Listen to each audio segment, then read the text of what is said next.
It means I gotta kick you.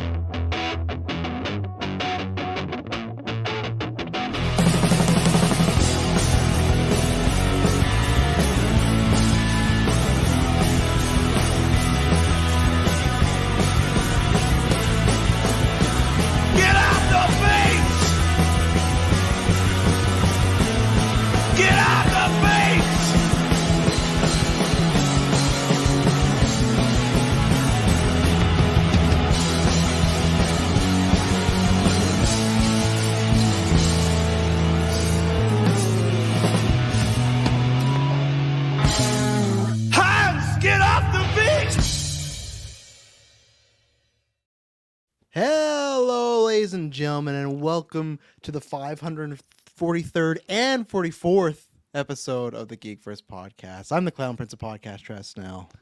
I am the original trilogy, Kirkland Patzer. And I'm Adam Harcaster Domas. Yes, ladies and gentlemen. So the reason we got the two in there, because only two people will understand this. Either if you're watching live or the patrons. The rest of people, they're going to be divided, because we just have like a massive episode with lots of stuff going on that we're going to divide them into two, because we got lots of news.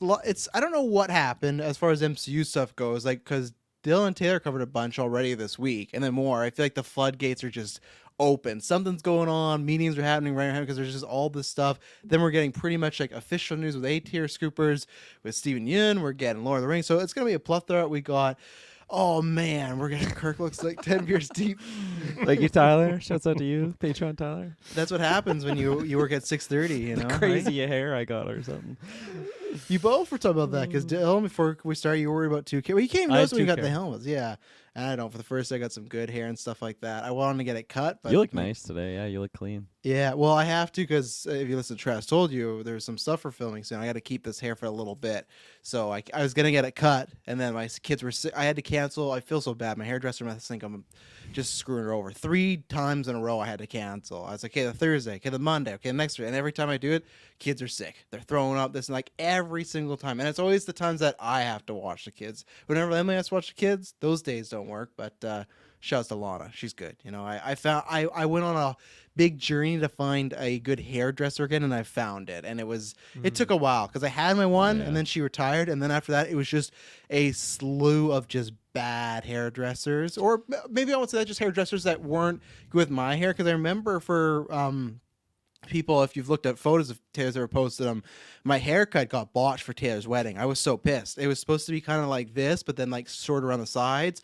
And then what they just cut it so short. And if you look at Taylor's wedding photo, it's just like I'm completely shaved there, and I have like she gave me a good haircut, but not what I wanted. Like exactly what I not described. So it's okay. It was good enough, but I was pissed because I grew my hair out for Taylor's wedding, and then just pretty much got cut short down. And you're like, why did I grow it out? Like what the hell? So luckily, like I made it look good. But yeah, I looked at some reviews of this place close to me too, because lots of the other good places are downtown, and I don't want to go downtown for a haircut. Like that's too much of a commitment. So finally found one, and I usually used to like old GV days, like cut my hair, but I just don't have time. I don't have time to be in the bathroom for an hour with my shears and everything in my shaver. So it's just like I gotta find somebody, you know. And I know the feeling, man. It took me a while to find Maria, but it's funny because my previous haircut, which took off a lot, because you know, like I had some decent hair growth going. Oh yeah. And then I went to that same location and Maria was off, so it was like her stand-in, and I wanted to get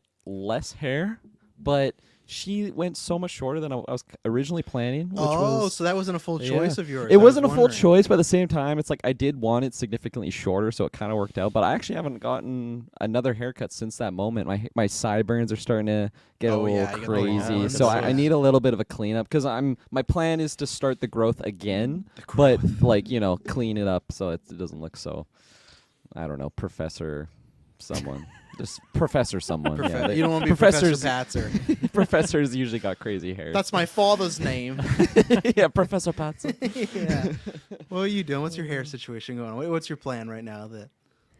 So, funnily enough, you guys are talking about like finding the right hairdresser. Like I always had the same hairdresser my family went to growing up, and then she moved to Vancouver. Oh, and I have now since moved to Vancouver, but I've never thought to reach out to her. But I think because since the time I've lived here and even before that, I just started cutting it myself, and now I just do it myself / Muds gives me my haircuts. And I save a lot of money that way. I save a lot of time. Yeah. And I don't really need anything too stylish. I just like shorten it again. So for me, that totally works, and I'm happy with it. Looks good. Yeah, we all Thank got you. good hair right now. Then you got Taylor getting his hair cut. Taylor, we've talked about this. Don't cut your hair. Don't cut your hair, all Taylor. the hair Yeah, you it's have. not gonna come back. Keep all the hair you have. You gotta savor it. He knows this. He likes so. it short. He always does, except He's for a that one military part. man. Yeah. Yeah. Didn't he? Didn't he say he used to do like the sailing thing, or was it? I can't remember. I feel like he tried Sailing to say. thing. Like a what's sailor's cut? Is that the term? No, but like what's not Navy military? cut? But I feel like he did. Didn't he? Wasn't he not in the Navy? But didn't he do something like that when he was younger? He Oh, did like some cadets? Sort of, I something could like picture him that. being Yeah. something like that, yeah. Yeah, he was the whipping boy for Hunting sure. Sasquatch. He was the boy in the middle of the night. They Yeah. just put all the soap in the bed and the pillowcase. Just beat the shit out of him. Oh my Everyone god. go watch Full Metal Jacket. This is Great- not canon. This is not canon. great Not movie canon with to Taylor's Vincent story. D'Onofrio, Yeah. Donofrio. Great movie by Shout Stanley out to Kubrick. Donofrio. Oh yeah, one of the best. Not talking about him today, D'Onofrio. but we're talking about him at some point, hopefully. But yeah, we just got a whole slew of news, as Espub said. It's just like a bunch of random news today for everything. It's like Thursday was the big drop. I don't know why, and some of these are just rumors from the past couple days as well. So you can find everything you need to know down below. Taylor's not here, but that's fine. The links are there. Everything. Patreon. Head over to that.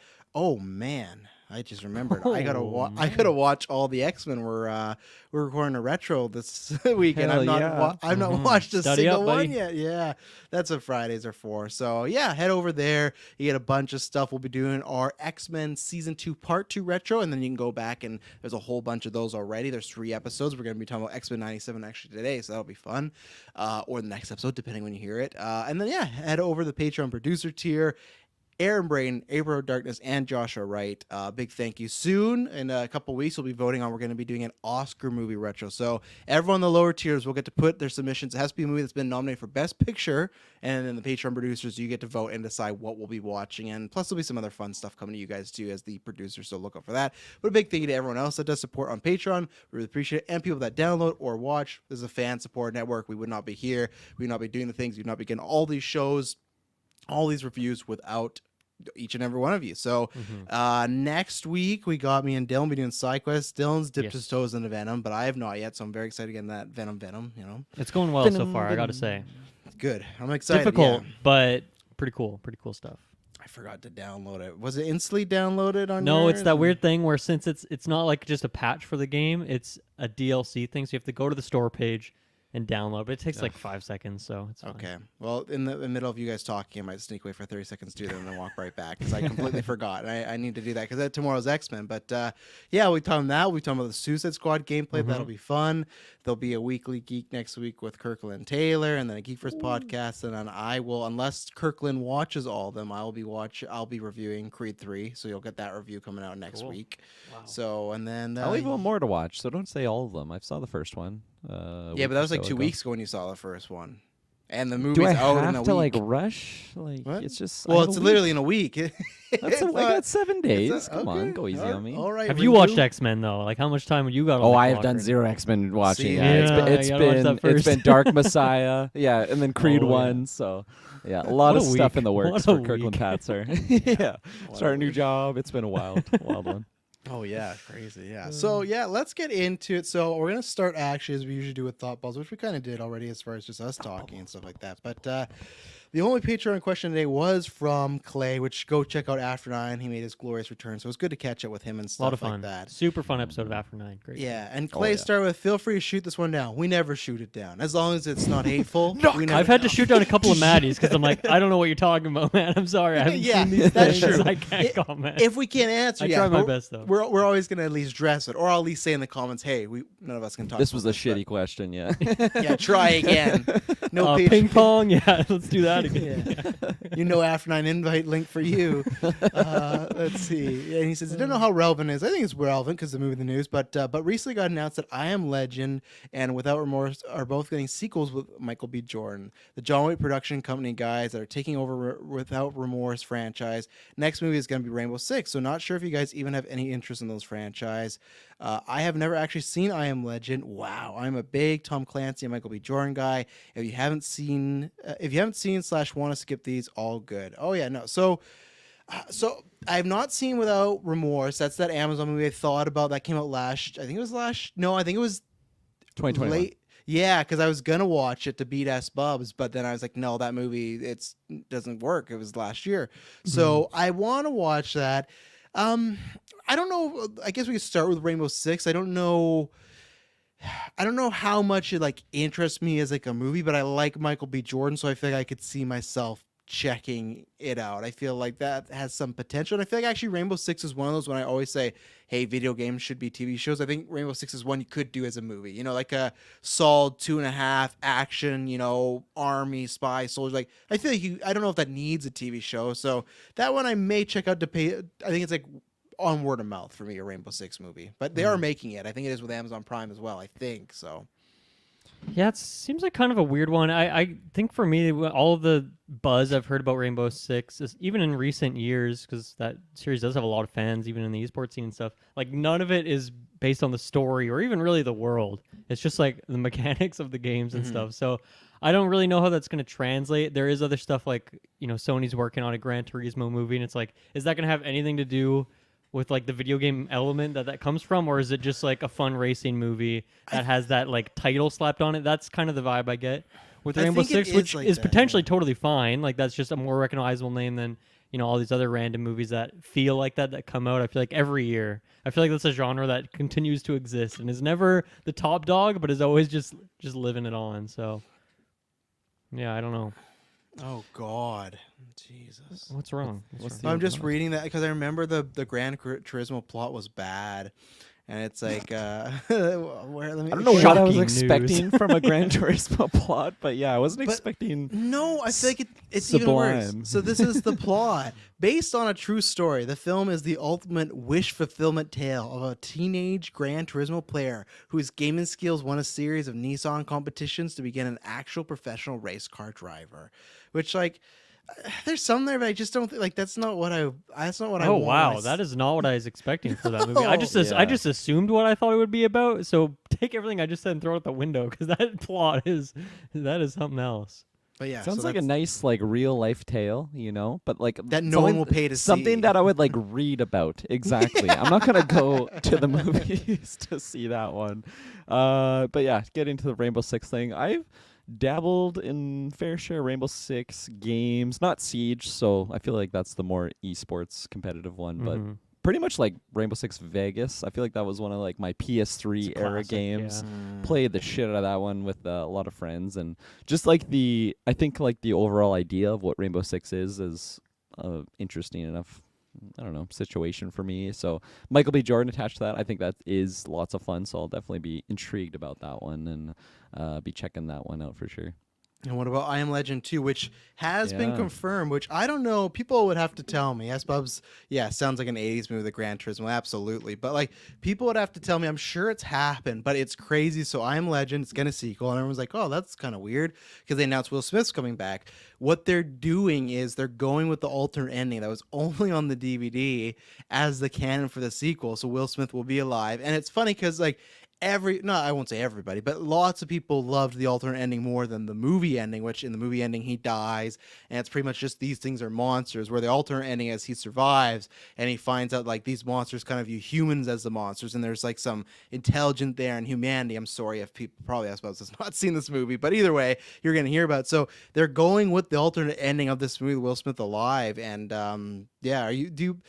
is that something you feel like you need to return to? It's him, Michael B. Jordan, I Am Legend 2. Yeah, it's funny. I Am Legend. I feel like that was one of the early like Dylan and I like bonding moments where like we talked about this movie in the Target days. You actually lent me the physical DVD copy, and I have the steel case. Yeah, and that is a beautiful. It is a beautiful steel case. Yeah, because I remember talking. Kirk will never get back. Yeah, I honestly I do not know where it is. You might have it. It's possible.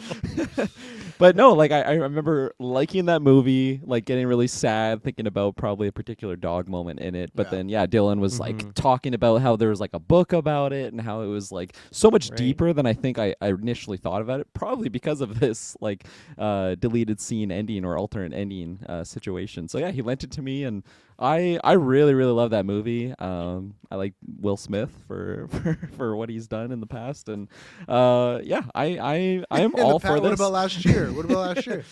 I guess that's in the past. That was pretty bold of him to do. You But like yeah, it, no, yeah. just general. I feel like I like the projects that he's attached to, and I really like I Am Legend. I feel like that's a world and like mythos, if I can use that word properly.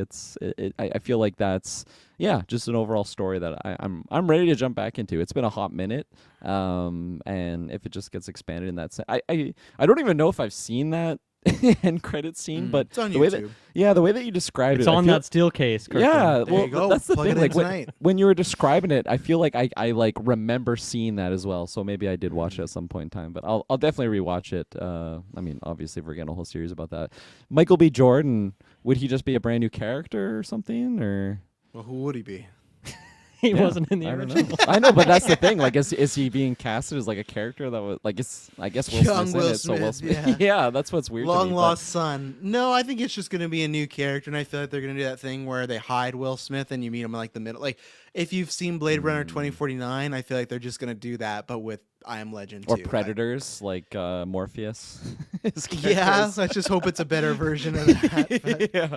yeah. But I mean, all in all, I'm all for this news. I love Michael B. Jordan. I like Will Smith, and I really like I Am Legend. So this is really cool news, and it's a type of series that I feel like I didn't need to get a sequel for it. But if it's going off of like the alternate ending, I think that totally fits. So cool stuff. It's funny you talked about the Oscars. I don't know, you guys wouldn't have followed this, but they announced this year that they've taken precautions because obviously last year Will Smith slapped Chris Rock. They've taken precautions and they hired like I can't remember what they called it, but it was Slap security or something like that. no, it was like a crisis possibility team, and they worked out all these scenarios. Like if something went wrong, They're like we are Doctor covered. Strange, like envisioning all the Yes! millions of ways. It is. So the one thing is, one, I'd love to see all these bad things, and two, the Oscars. Just give everyone like a big foam hand so they can't actually like hurt someone with a Yeah. slap. Yeah, and we're gonna have the lights out. But like the Oscars, I think have been going on soon to be 9 years. Maybe they're past 9 years. You had one guy slap one guy, and they've decided they gotta hire a full team. Like nothing else has ever happened in the history of the Oscars. And I just love these headlines of, oh yeah, we figured out like what did they think everyone this year was gonna be supercharged to come out like anytime someone was like Jimmy Kimmel was so scared, like oh man, I gotta look out and stuff like that. I just So- picture like the CDA like roping in like the people from the Monsters Inc. You know when there's like Oh, a yeah. child. Yeah, 2419. Yeah, 2419. He's coming in for a slap. Yeah. Or the Feige snipers, yeah. Those Yeah. monsters Oh my better God. keep their name out of his wife's mouth. But yeah, Dylan, so obviously you're missing the still case, but you'll be soon to get a still case of I'm Legend 2, hopefully. Yeah, definitely got to keep that that shelf that I don't have it on, up to date. I was just looking into this because Kirkland, you mentioned the book, and I'm like, oh yeah, I forgot that detail, even though apparently I do regurgitate. You that told to me that detail, years sir. ago. Yeah. Which I never read the book, so I don't know why I was like so passionate about that. It's funny to think back on Dylan from all those years ago. But I was just trying to Google if there was ever like other books, and I could not get a succinct answer, which probably just means no. So I'd be curious if this is in any way based on something else that author wrote. Maybe it's like a continuation in that way, or if it is just something fully new. But yeah, Like I 13 love pages. this movie. This is like just one of those movies that whatever, I think I was like the exact age, even down to the month, down to the day when I watched it, where I was like, oh, this is 100% for me. I loved it. And it's funny, Travis, you mentioned that people tend to like the alternate ending. I guess I had watched the original one so much that I was so used to that, and it felt so right, that when I watched the alternate ending on that steel case, it didn't really work for me. And so I definitely checked it out, but like it was like, oh, that's not my ending. But apparently now it is the true ending, which makes sense if you want to make a sequel and bring that character back. That is kind of funny though. How many times in cinema history has an alternate ending been turned into the canon ending? Like that must be a pretty rare Yeah. case. I can't even think on one, like, I can't think of any examples really. Like, and for movies, I'm sure there's a few of them. And obviously, everyone's Yeah. talking about this year of Flash, what they're going to do, because you have the two Justice Leagues, right? So, people, same thing that might happen there. If the Snyder Cut is canon, technically, I know it's a different movie, but it's still an alternate type of movie, right? So, we're going to get that question there. But I have Right. to search it up. I should have. I'm a bad podcast host, but. Well, it's such a specific thing. Like, I wonder if when this, I don't know what streaming service is on right now. I haven't seen it when I'm scrolling around stuff these days. But I wonder, in leading up to this movie, if that is an edit they make, and they like whatever streaming service is on, they just make that the new one so people get used to it. I'm also wondering, like, is there going to be a point in this movie, whether it's the start or just happens at some point in there, where we get a flashback and we see what that alternate ending was, because that could be confusing for the audience. Now the movie is so old at this point too that maybe people just don't care about that kind of thing. Yeah. And yeah, I don't know what it was about the ending. Maybe for me as like a kid, like the action kind of oriented ending of him, you know, taking the thing out of the grenade and sacrificing himself was such a big climactic ending, whereas instead of him just like pushing the zombie wife, whatever it was, over, I'm messing up all the terms because I can't remember what they call them in this movie, but pushing her over and then they just kind of disengage and take her and leave. Maybe that just wasn't as satisfying. But I think with my older brain, maybe that would be something I'd be more into, because I don't need like some big grenade explosion to be satisfied. But I'm very, very intrigued by this. Like, this seems like kind of in that camp of Zombieland, where it's like, okay, this never needed a sequel, and you know, part of me is like, okay, is this going to damage the original? But instead, it's just like, no, I really enjoyed the sequel. It's not, you know, my movie of the year by any means, but I'm glad to have another movie in this universe. And zombie, you know, comparison between those two, I feel like I'm pretty apt for this. And obviously, Michael B. Jordan's fantastic, so to see that pairing will be pretty cool as well. And I mean, just on a quick aside, like the Will Smith stuff, that was such an annoying news cycle for me. But I was like, the fact that he was like getting canceled for that was like just the most fucking degenerate thing ever. Like, that is such a non-issue in the world, and the fact that people blew it up into this big thing just like drove me nuts. Not that I personally care about him or anything like that, really, but just it was just so stupid that people got so worked up about that. So I am glad for him in a way that if this truly happens and he's a big part of it, hopefully this could be a way for him to kind of, I don't know, re-ingratiate himself in the industry, I guess you could say. I don't really know what he's done since then in recent times. From what I've heard, he's kind of just been iced out of stuff, but truthfully, I don't know. Who was the ones canceling him? Was it just like the Oscars? Just Hollywood. It's like, it's bringing down the quality of our show and our award show that means the world to us. Like, well, no, I think it's just the idea, like, not to rehash, I think it was just the idea of people doing whatever they want, safety and stuff. It was just a slap. I understood more the comedian side of, hey, that's what we do. It's a joke, and if people are gonna see Will Smith do, like, I understood that. But at the same point, they banned Will Smith for like 10 years in the Oscars. I feel like we move on. He apologized. Maybe the big thing is because Rock never accepted it. He publicly said he didn't accept it. So I think that was the big thing, where it's like, okay, there's this divide. If they didn't get back together and stuff like that, he could have killed.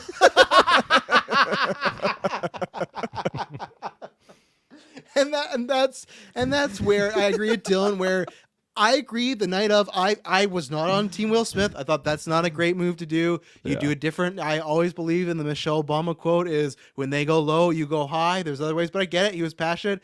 Once the Oscar thing happened, they banned him for 10 years. It's like, okay, to me, that's good enough. They banned him. He apologized.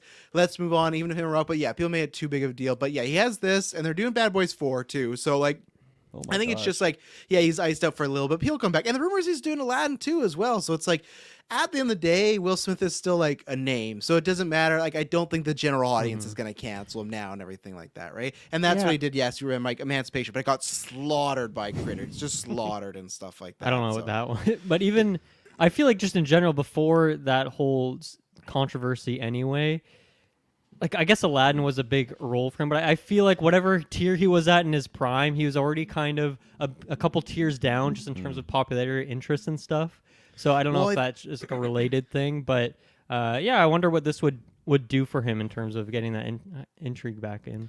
Well, that was the tough thing, though, because he did Aladdin, and then he did Bad Boys, which it's an asterisk. There's the asterisk. But it was the year it came out COVID, and technically Bad Boys 3 was the biggest movie of the year because of COVID. So if you look at that year, that was the biggest one. And then he wins the Oscar. So it was almost like, oh, he's climbing back up. And then he went down and stuff like that. Yeah, so that's crazy. Let's see. Yeah, and that's Superman. Yeah, it happens a lot of video games, but that's tough because there's like people pick, like, look at Mass Effect, right? Like, that's like kind of, they didn't have the option. You didn't see I Am Legend, screening 1 and screening 2 and stuff like that. And Esposito is like kind of right, but it's like, he even admits, like, the closest example I can think of was Halloween franchise, but even that's a weird continuity instead of doing alternate ending. And that's what it is, right? Where it's just like, okay, this is a new continuity now. They're always like, oh, this is new timeline, new timeline. It's not like this is a direct sequel in a way, but so it's never. And I looked it up on Google. Most of it's just coming up about this movie, like literally just all the links and stuff. So people out there, let me know, but I don't know if it's happened much. And maybe like continuity errors, but a whole ending change. And I'm wondering, with this sequel, like, are they gonna completely ignore that? Are they gonna show the alternate ending and be like, oh, like the original ending was gonna happen and then this happened? Like, I'm just wondering if they're gonna try and incorporate that or just completely ignore it. And I think this is the right move, because I was always down for I Am Legend 2, but I was always like, well, you killed Will Smith, and to me that's over then, like, and even then. I love Michael B. Jordan. I would probably see this, but I think like Michael B. Jordan, I Am Legend 2 alone is like, okay, I'm interested, but I'm not like dying to see it. Like I'd rather him go see someone else. But now with them together and Will Smith back, it's like, okay, I feel like that is the package you need right there to really sell this thing and at least get me interested too, because Will Smith was like the heart of that first movie, right? And I want to follow that character's journey, and so I think that's a smart move, even if it's a little messy. And I wonder if some people be like, didn't he die? But again, maybe they'll just find a way, even like he survived the explosion. Like, so I know it's cheesy, but like, it's movies, right? Characters are dead until they're not, He's like a cyborg or something. Yeah, even though he was holding the grenade. Yeah, you're right. Yeah, he was holding the grenade. He's faulty. Or maybe he'll talk. Maybe there'll be some monologue where he's like, I thought about doing like they'll replay the ending. Like that was a vision in his head or something. Yes, but I found a better way, something like that. Yeah. I'm curious what his story would be, whether it's just almost like set dressing in a way, like he's getting you into it and then maybe hands off the reins to someone else and that would be the star, like a Michael B. Jordan or something, because his story had he had his arc there. And if the point of this is that, okay, they got the cure over to that settlement and that cure works and they can start, saving the world and stuff like that, like his wife and kid died from the helicopter exploding, not because they were turned into zombies. So it's not like he could go save them and bring them back. I mean, they could. If they're going to pick a different ending, they could make that work, that they survived this plane crash and turned into zombies or something like that. But yeah, I'm curious what specifically that character's arc or story would be, or if it's still like, okay, he had his and we're just going to focus on other characters now and he just still exists in this world. I feel like for some reason either the cure is gonna get lost, not work, or something happens worse, because you gotta have these monsters in my mind. Yeah, but what do you do for a sequel then, right? If he found a cure and you're doing I Am Legend 2, but I think it's not like you can just easily administer it to the entire world, right? Like I feel like it'd be pretty hard for them to just quickly save the day, unless they like chemtrail it, put it on a plane and just like spray it all over. Even that would only hit a certain amount of people. That's what the zombies are saying. But yeah, I mean, the thought of carrying us. Them using it on a zombie and that zombie coming back and into their right mind and communicating with, like that would be. That's an angle that I want to see. I want to see with that first zombie they turn back and how they interact with them. Here's my pitch: is that Michael B. Jordan, he has this cure. He's going around doing all these things, and he cures one of these things, and one of these things is Will Smith, and that's how you get it. Because I don't know if do you think do they turn back to full human form when they're cured? Is that what it's supposed to be? Did we never figure that out? I think so, because something to go full human. Well, of course, yes. When that's my pitch. That Will Smith is doing the tests on the one zombie girl, like she's coming back. She's on the path. So obviously her mind's like not fully there, but I feel like that could definitely happen. I think they would go back to normal hood. It'd be curious to see like what is the mind fog of like all these years they spent in this form. Are they just so fucked up, or do they remember it and it's like a Winter Soldier kind of element? Like, you gotta make them remember it. That's the juice. If everyone's just like, oh, I was asleep for 5 years, no, you got to remember that. That'd be some good stuff. Yeah, so we'll see. I feel like the weirdest thing again, it's just. I feel like the weirdest thing for me is Michael B. Jordan, but at the end of the day, it's just going to be a new character. Like who do we like? Why do we care? It's Michael B. Jordan on screen. He's going to be fantastic. And that's why they got him, right? Because then you already are invested in him at least. It won't matter. I feel like for me personally, it would have been a little bit more digestible if like maybe the little kid in I Am Legend was no, I'm not saying his son, but just like if that was a boy instead of a girl, and then it's like, oh, that was just Michael B. Jordan, and now he's older, and like that makes sense for the sequel. But at the same time, we have a different ending, so it can kind of be anything that we want it to be. Did that alternate ending? Did it have like the mom and the daughter as well in it? Okay, they're just standing by while he cures these things, and then they all run off. Well, I don't think he gets to cure them because the monster, I'm pretty sure, just takes one and then they leave, and that's where he realizes even though they're infected, they still have their own communication and they view me as a monster and stuff like that. So that'd be, and maybe that's also the struggle too, is if it's alternate ending, does he not cure them? If he sees these things are living as like a people, a society by themselves, like they're sick to us, but if they're that's a whole angle you could play up, right? Maybe that's it. Maybe he had the cure and he didn't do anything. Michael B. Jordan's like, what the hell's going on? Like, he figured it out, and then he could tell his whole story and stuff. Yeah. I don't know. Whatever it is. The director who did it said he's a big fan of The Last of Us, so there you go. The director being of the original or of the new? The one who's doing this one. I think it's the same guy. So it's different? Them. Oh, it is? Okay. No, I think it's the same. I think it's the same director. Yeah, I'll pull him up. But for some reason... This was like a 2006, 7 I think 6, you're right, yeah. It's a good time frame to release a movie. I still remember in that original ending, I was still just like, I feel like he could have slid out like with the other survivors. Like it was just this like secret door that they like just sneak out, and then as they're sneaking out, he does the sacrifice play. So in my mind, I feel like it's pretty easy to digest. I think this alternate ending, and overall, I think it'll be hopefully a pleasurable watch for me. I'm definitely intrigued.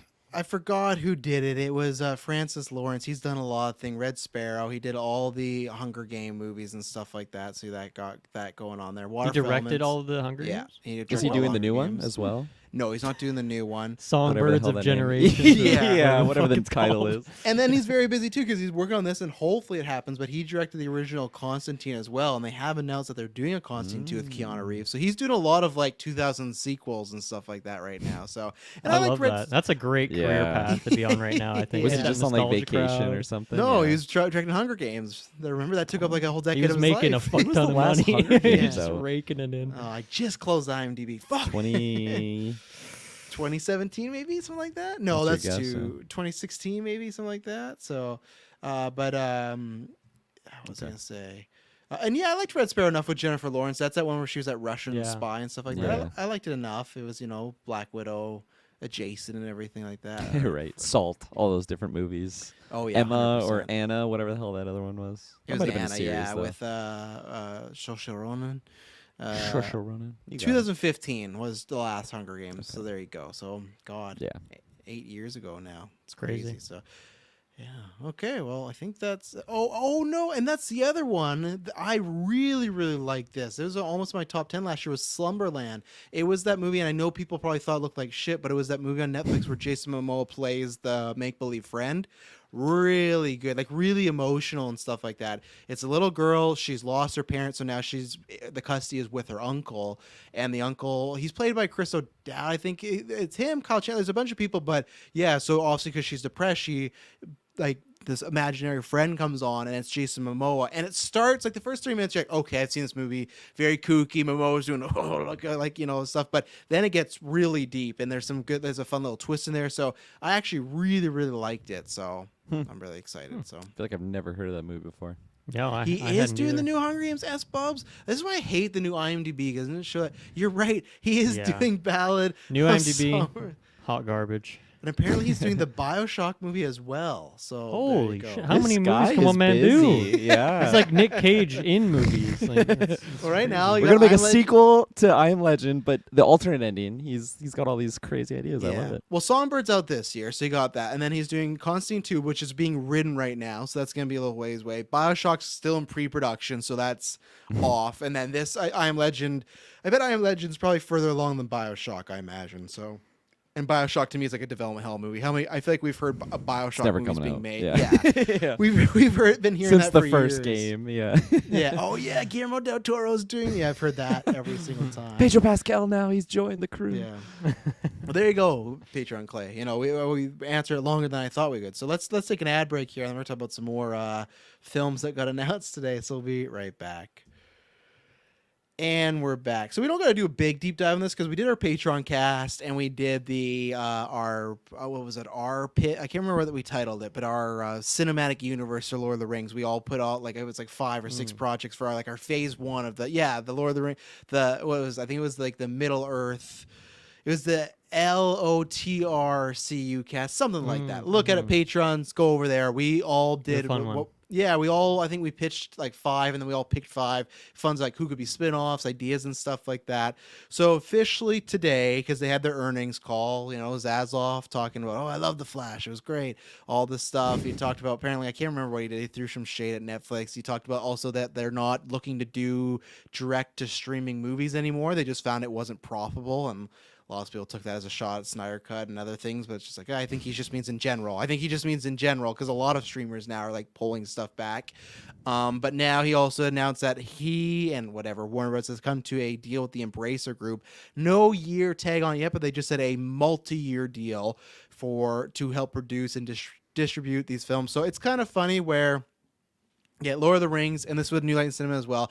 Lord of the Rings is New Line Cinema, and then Warner Brothers, kind of engulfed. They come together, they merge, and then Hobbit comes out, same thing. It's New Line Warner Brothers, and then the rights are on the market. Who's gonna get these rights? Blah blah. And then Embracer Group swoops in. We go, wonder what they're gonna do for fucking pennies too, right? Just like, how did that happen? Yeah, but good thing for pennies because Warner Brothers at this time didn't even have pennies because they were $7 billion in debt, which Zazoff also announced they're no longer in the $7 billion debt. So thanks, Batgirl, for that. Only $6 billion debt now. Yeah. But then zero? Okay. After all this, it's like, what's Embracer Group going to do? What they going to do? How did they get out of debt real quick? What am I missing here? Snyder Black said. Adam? Because they wrote off they wrote off all those movies. Like they canceled a bunch of stuff and they would it's like a tax loophole thing, right? That's what it was. Yeah, and there's shows on streaming services now that were on HBO Max. They took them off. You can't even watch them anywhere. They're just gone because So fucking Nintendo. Yeah, that's pretty Nintendo much, movie. Yeah. Except they're non-dead. That's the weird thing, Nintendo. It's like, what are you doing? But So after all this, Embracer Group is just partnered with Warner Brothers again. So it's pretty much Embracer Group. They own this, other than the TV shows, they own the film rights, the TV the game rights, stuff like we talked about that a few months ago. But now they're going to be partnered with Warner Brothers. So it kind of feels like Embracer Group got it. And they probably, I think, just got it either. I don't think they ever got it we have no idea what to do. But they probably acknowledge hey, we're not a film company. And it also shows they're not becoming a film company because why would they have partnered with Warner Brothers, right? They could have went with someone to distribute. So that's what's happening. Zazoff months ago had said he was excited. This has been, I think, talked about for a while because I remember he had said he wanted more Lord of the Rings films, and everyone was like, "You don't even own those anymore, dude. What are you talking about?" But this probably shows something. And he's hit on this before, right? The big ones have been on DC. You got James Gunn. He's been talking about they want to do more Harry Potter stuff. That's in the works. And now Lord of the Rings. When you think of Warner Brothers, those are huge properties. So I know, Kirkland, you don't like some of the way it's been put in the headlines, but nothing official's come out of what they're doing. I know there's been a big debate of people took it as they're going to redo the movies, which I think will happen one day, but I don't think it's smart to do it now. Peter Jackson and his writing team were really weird. They're we were very excited to see what the happening is with this. I'll find the full quote. It's a really weird thing. Peter Jackson has nothing to do with this announcement or these movies as of right now. But I think it's if Embracer Group's not going to do it, it's a smart enough move, I guess, because that's where Lord of the Rings has been before. So I'm just more curious. Now we got this announcement. We got a partnership. That means we're going to start hearing, not right away, but rumors and whispers probably within the next year. So of things they're working on, stuff like that. So, Dylan Kirkland. I'll find out that Peter Jackson quick quote. Side note. I just saw this that Fanboy Clay posted in our GV Discord in the video game channel that Hogwarts Legacy has already sold over 12 million copies. So those movies are coming quick. I guarantee you that. Look at those numbers.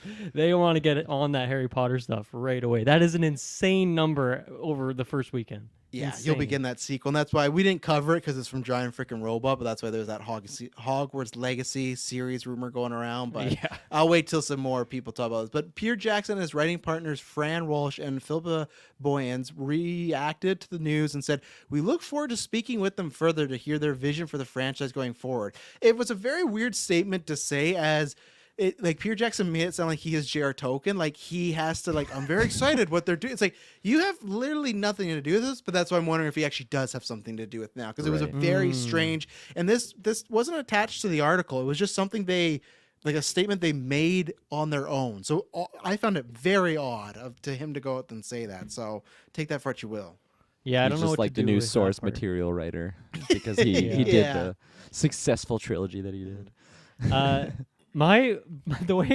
first spot my mind went when I saw this was, man, now that WB and Lord of the Rings are back talking with each other again, can we please get Gandalf in fucking Multiverses stat? Bring him okay, because back. we saw the images, Yeah. and then he caught like kind of canceled. It seems like, and I haven't played the game in months he because like I slapped want my somebody. Lord of the Rings content. Now that this is happening again, I know Embracer still has the video game rights, but like, come on, let's let that happen, please, because I mean, I just saw those numbers for that game very low right now. That'd be a great boost. Throw Gandalf in there, so Yeah. give me that right away. Absolutely. Yeah, it was. This is an interesting one because I feel like in one camp, no matter what, if I'm getting more Lord of the Rings content in this era, like I see that as a win. You know, like the Rings of Power. Really? Yeah, I very much think so. I think Rings of Power. Although I did have some grievances with like the overall story That's what I decisions, ask, yeah. it was very well made. So like credits to them, like they did a good job at making like the world feel like a real, I don't know, living, breathing world. Like, you know, tip my hat to them for that. And you know, like you can't please every audience member. There's a lot of people that really hated Rings of Power. I don't think I'm in that category. I think I gave it like a 7 out of 10 at the end of the day. 2. Yeah, and then wait for season 2. But like there's also a lot of people that so really hated it but also really really loved it, and I think I'm in this camp that it doesn't matter what the material is if it's just shining a light on what the source material is like or was originally, and if they're deriving from it to make their own stories, I think that's a win because it's just giving more attention on it, because there might be little Jimmy who's 12 years old that is experiencing this story for the first time, that's never seen the original trilogy or anything like that, and he's like, I want to know more about this world. In my mind, I think that's a major win. I think that's so fantastic. Obviously, J.R.R. Tolkien is long gone from this world, unfortunately, but you know his material can live on. 13 pages too, you know. He's got 13 pages for the 13 sequel pages series. of a sequel. Yeah, Who and knows? I'm gonna try and be nice and open minded about it, but I feel like it could be one of those things where if I hear like the initial plot or something, I could be turned away a little bit, especially if they just try and what's the best way to say it? Like try and redo like the magic of what that original trilogy. I kind of was memeing a little bit in our private group today because I think the way that it was worded was like more Lord of the Rings trilogy movies, which is just weird to me because I think what was happening is that they were linking like a hyperlink or something to like the page of the Lord of the Rings, and of course it's titled the trilogy movies or something. So it was a little bit weird. So I was kind of poking fun at that, but yeah, I mean, I'm not going to judge it till I see it. I am major Tolkien head. I love Lord of the Rings content. I love Tolkien's works. So yeah, at the end of the day, I think this is a major win because as long as we're getting more Tolkien content, you know, it could be a little bit lesser quality, but it's subjective in that sense. A lot of people could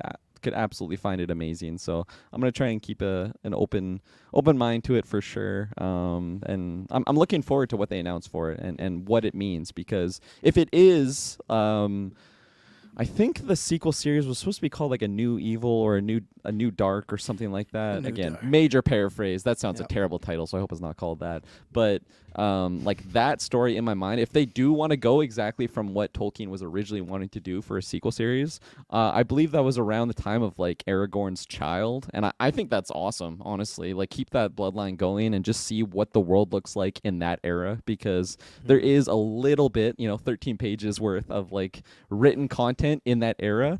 But if they just take us back to that world and give us new characters, I think that's lots of fun, especially because, I mean, if it's not a story written direct, like they're pulling directly from a source material, they only have 13 pages, so clearly they need more than that to make a full story out of. I think that's fun, and just see what the world looks like in that era.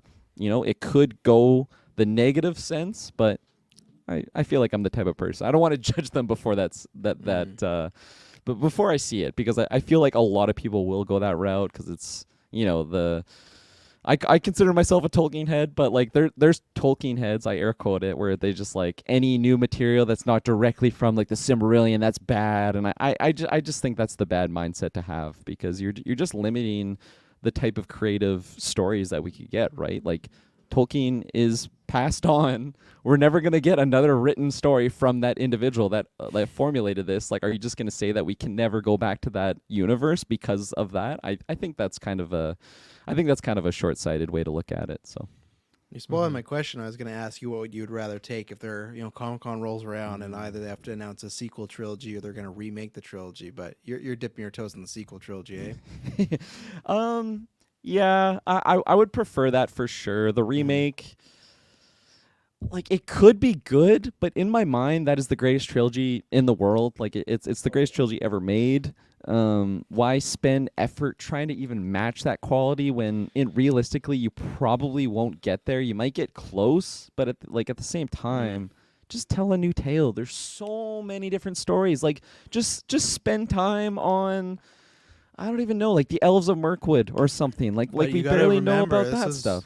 You gotta remember, this is Warner Brothers, and I feel like with Zazoff, the big thing is he's gonna be Gandalf. There's gonna be all the big hitters. Well, you just gotta he bought a company that we just talked about $7 billion in debt, and he always said and even Gunn's talk about DC appeal making a lot of bad decisions with their IPs. And I just feel like with Potter, he looks at Beasts, and I'm glad they killed Beasts and that's done. And that's why I just wonder for Lord of the Rings, like, are they gonna is Zazoff gonna look at somebody when they pitch him Elves of the Mirkwood, and is Zazoff gonna be like, yeah, that's great? And I don't know if that's it, because Gunn's doing some weird shit, but what did he also do? He announced a new Batman and Superman movie, and that's the same thing where I don't know if it's gonna be a remake. I don't know what would piss people off more, the remake or the sequels. Obviously, the sequels, you could have a chance of getting people back. I don't think even though I don't think Frodo would be in it, but I think there's a lot of people that actually wouldn't be in it, because I think people like Elijah are like token heads that aren't gonna touch anything that is just like made up for just profit, right? Yeah. I'd love if they get Viggo back in there. If he could play an old or Aragorn, that'd be great. But I think give me chills. That's what you have to. And again, the TV show's off the route. Same as Potter. That was always my pitch of, okay, if you got the rights, then do a Lord of the Rings TV show. Make one season, 6 to 10 episodes of Fellowship of the Ring, all 1 hour. Get a whole episode of Tom Bombadil, like everything like that. But I don't know, because with Zazoff and all these picks and stuff, I couldn't predict which way. I guess I'll say I don't predict a remake. But you never know, because it's just same thing. Like that's the rumors again that they're trying to get the Hogwarts or the Harry Potter's cast, and they're having problems because of all this stuff. So like just to slide back in really quick before I toss it to Dylan. I feel like with Rings of Power, the overall idea of what that was so new and fresh to me, because we're going into a completely different era that's only been really talked about like in the books, right? Like maybe they mention a brief moment in the live action movies, but like this is all very fresh, and like only like the hardcore Tolkien heads really know about this story.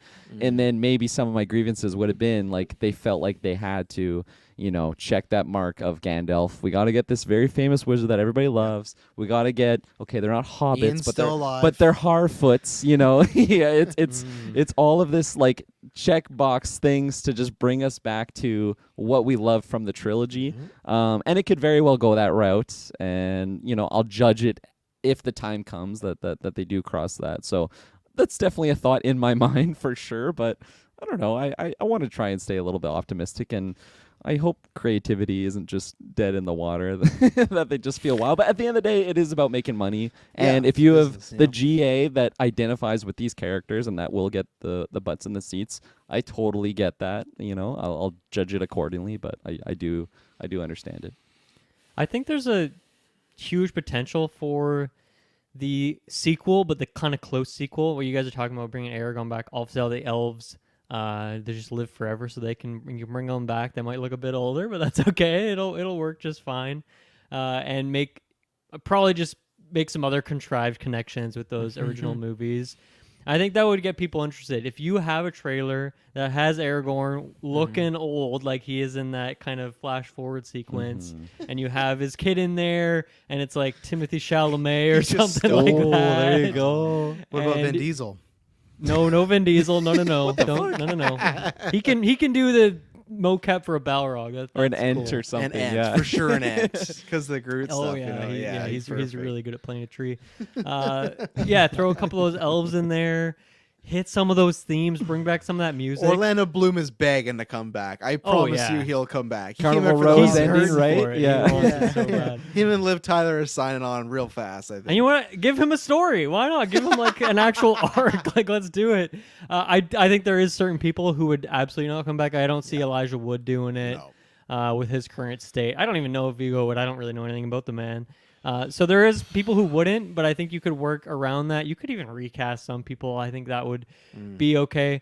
But I guess though, if I look at the opposite side of the coin, if they go remake territory, I think there could be some risks there because you would think the production of that they'd probably want to some extent to be planning to do the 3. You know, so they would whether that's like filming multiple movies at once or whatnot. And if you release that first one and people hate it, then you're in a really bad spot. One, you've soured the idea of the Lord of the Rings live action movie again, but then you've also like kind of killed the hype for the second and third, which you've probably already invested in to a certain extent. Whereas I think it's probably a safer route to just go try this one-off movie with this close sequel, see how it goes, and then kind of make decision from there. If that bombs, boom, you can just go back, dip in that well, and try that prequel thing because maybe you figure that's what people want instead.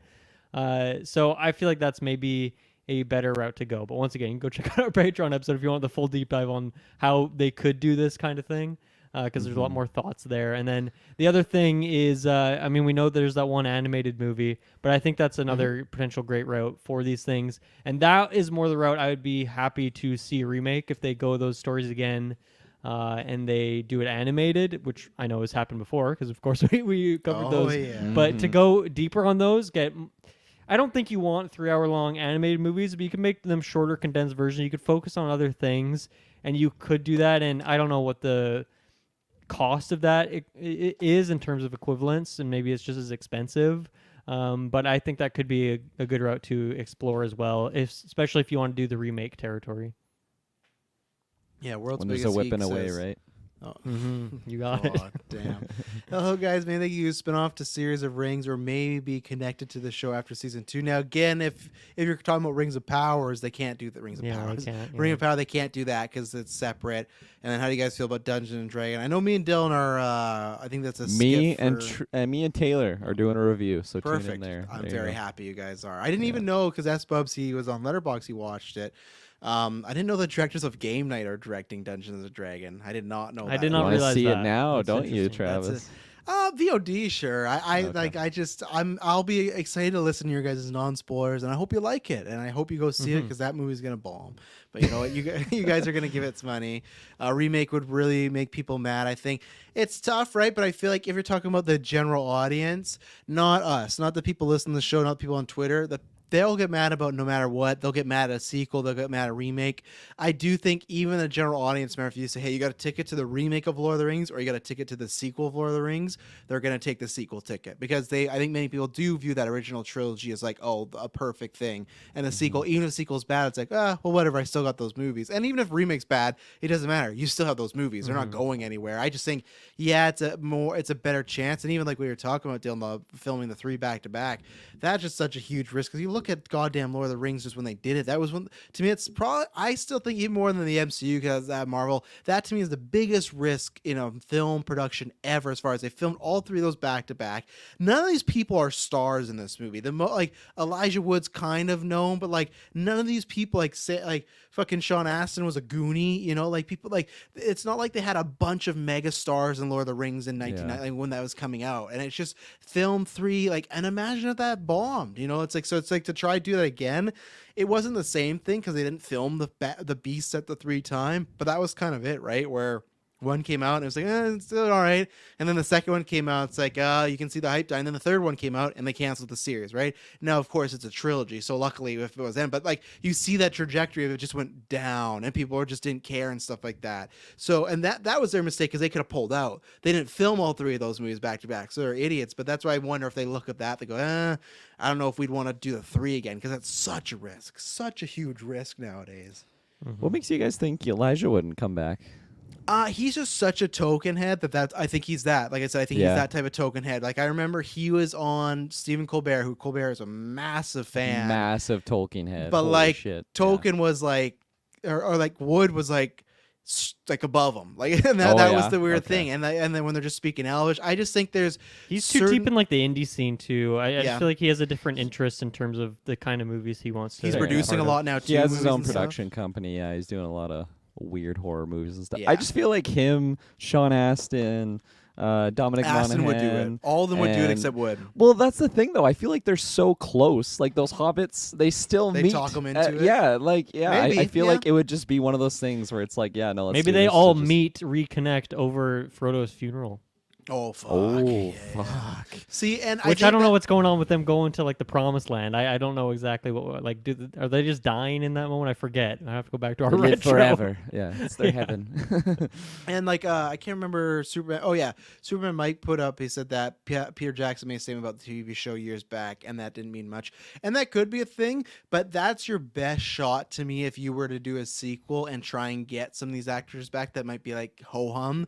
It would be getting Jackson back. And whatever people want to say about the Hobbits, they're all very successful, right? So it's not like, and even I guess Star Wars prequels, those were successful too. It's critical that was a little meh, but the Hobbits did very well. So you could make a case for getting Jackson back. And I think if Jackson was back directing, those actors would take meetings that they wouldn't otherwise, or it just comes down to like how big a check are they willing to write. It's just that, right? And that's the same thing. That's the rumors right now with the Cursed Child movie, right? That's where they're stalling is. What is it? Rupert Grint's all down to do it. He's sending interviews, and the rumor is Radcliffe is not down to do it. And I think to me, that like him and Elijah Wood are kind of in the same pocket, right? Because they had the same story of like for years they've just been Frodo and Harry. That's all they've been. I feel like finally now we see them as different people. Like we see, like I think we always. I mean, like the GA will see them do weird stuff. Like okay, that's Elijah Wood. That's Daniel Radcliffe. That's Weird Al. That's the guy from Wilford. I don't know if they want to go back to that. Like it's tough, but then you got but then you got other people, and you never know people's mindset. You got people like Tobey Maguire, where Spider-Man made Tobey Maguire, and the rumor is he's just like, hey, as long as you pay me what I want, I'm fucking there. And that's where I don't think Radcliffe and Wood are like that, but other actors might be in the. I mean, just think about Elijah and like how many opportunities have they been given to like enter the MCU or something, right? Like probably so much money, but they haven't taken it. They're happy doing their thing and creating their own vision and following their artistic journey in that way. I don't know if you think Woods got that call. What has Woods got that call for? I'd be very M.O.D.O.K. M.O.D.O.K. would have been great. He would have been a fantastic M.O.D.O.K. I feel like he's got that call. I can't recall a rumor or anything like that, but all I know is the Two-Face casting from Taylor Field. The only one would be the only one that would be hard to replace is Christopher Lee, who betrayed Saruman. Well, you don't have to, because Christopher Lee. Again, to alternate endings, you do a sequel, and if you watch the theatricals, Saruman is not dead, right? So he's there, but I think they would just go with the alternate. They would go with the extent and just say he died in his castle. I don't think they'd bring him back. And there's another person that I don't think Ian would do it too. I think the Hobbits broke Ian McKellen. Well, if he could just come back, he's been given another chance because he has some thing to fulfill, just like Gandalf did, right? You could do that with that character. Recast him as recast. And that's why he looks different, because he was in eternity for 300. Just give like Henry Cavill as like the new Gandalf. Gandalf the Shred. Can we stop casting Henry Cavill on every fucking thing? They're like, Saruman was in that castle for a long time. Like Saruman's just fucking doing. When I get out of here, I'm gonna fuck those hobbits up. It's because we lost. Got like copyrighted music playing too. Eye of the Tiger, just blasting. Yeah. Oh, it's that song from Morbius that Matt Smith danced to, and it's just because we lost him as Superman, Dylan. If he was still Superman, this wouldn't happen. But now everyone just wants to put him somewhere else. I try and think of just like a super big jack dude. That's who I attribute Henry Cavill being. And it's always Henry. Jonathan Majors. I feel like and so that's who you associate Saruman with, is big jack dude. I was trying to get extremely just ridiculous, and that was the spectrum I was at. Not only comes back Jack, he comes back. What about Daniel Radcliffe as Saruman? Daniel Radcliffe. He'll be Sauron. He'll do the voice. He's got the tone. I feel like I need more bulk for just the ridiculous Saruman I was picturing. Yeah, a nice thick. Watson would be harder to get than Radcliffe. She barely does movies now, and I think really, what is she up to?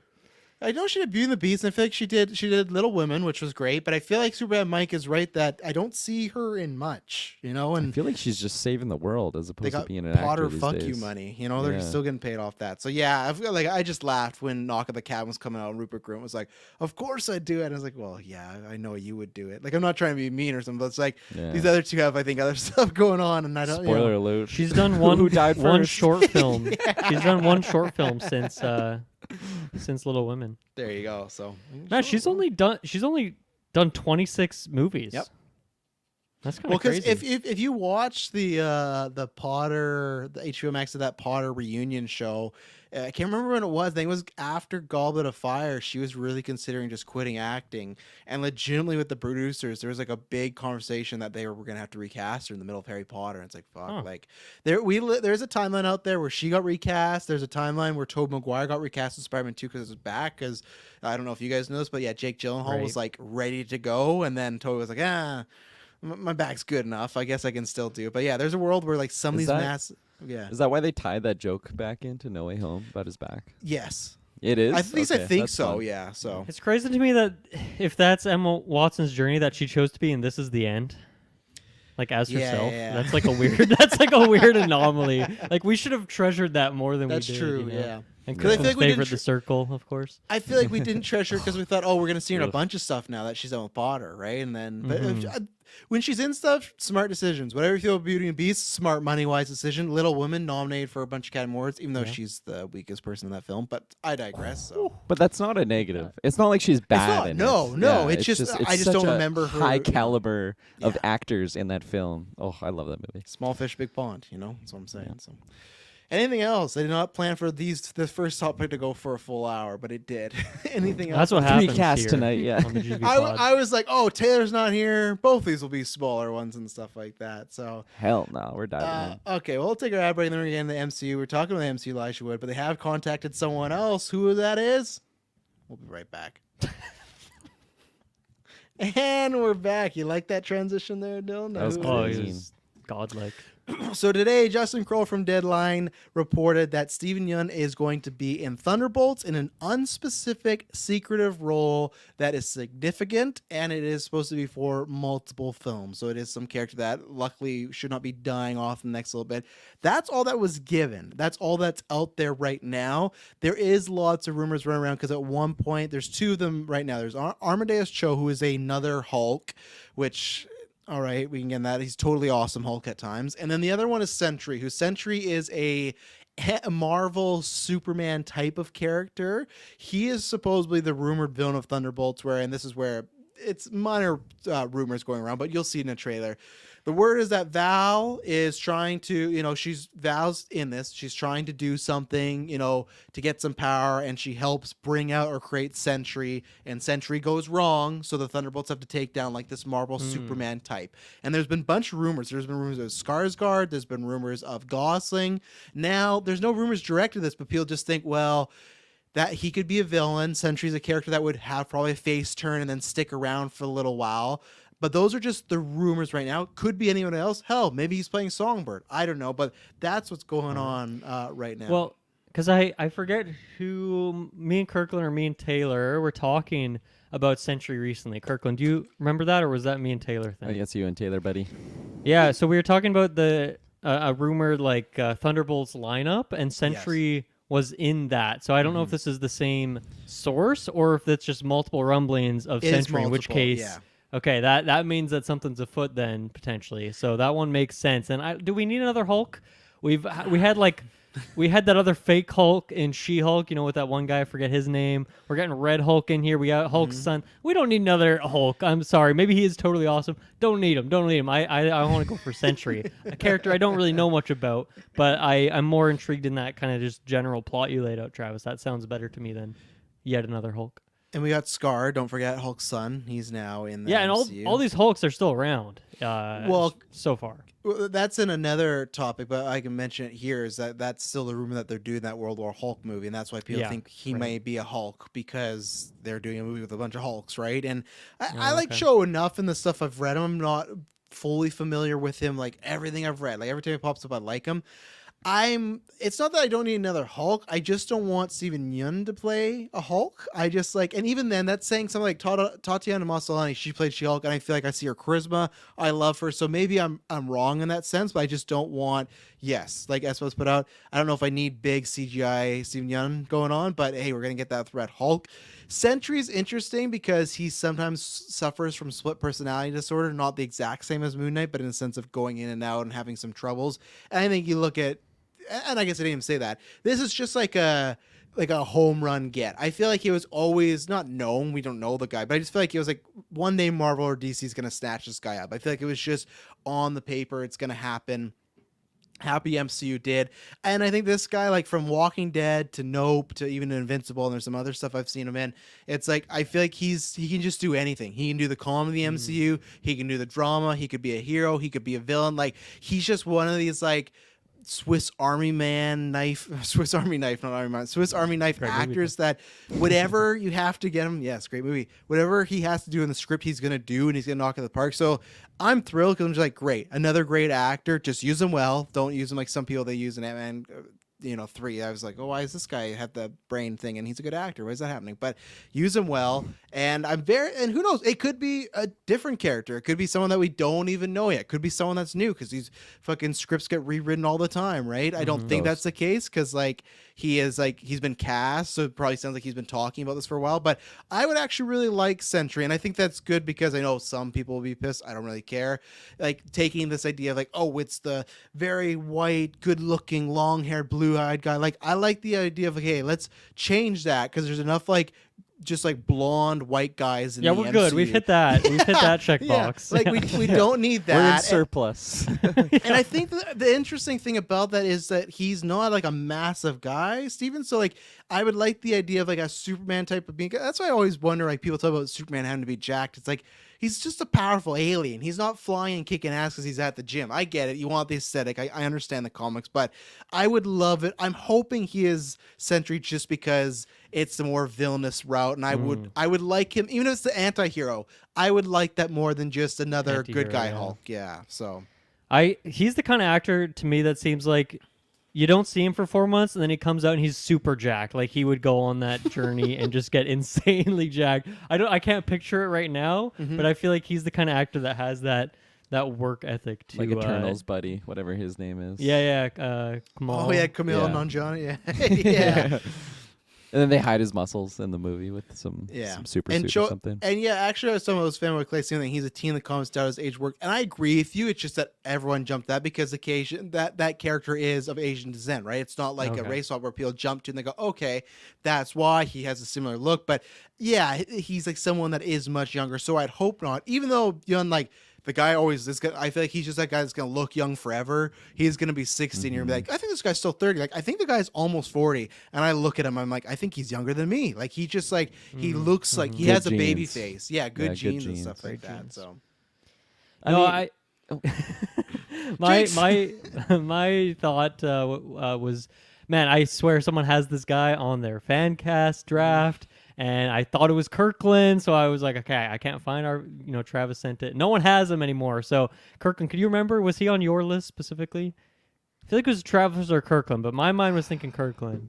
I know he's been drafted by somebody. I know that for a fact. Yeah. I feel like I know Taylor's been a big Walking Dead guy, but I feel like he did not pick him up.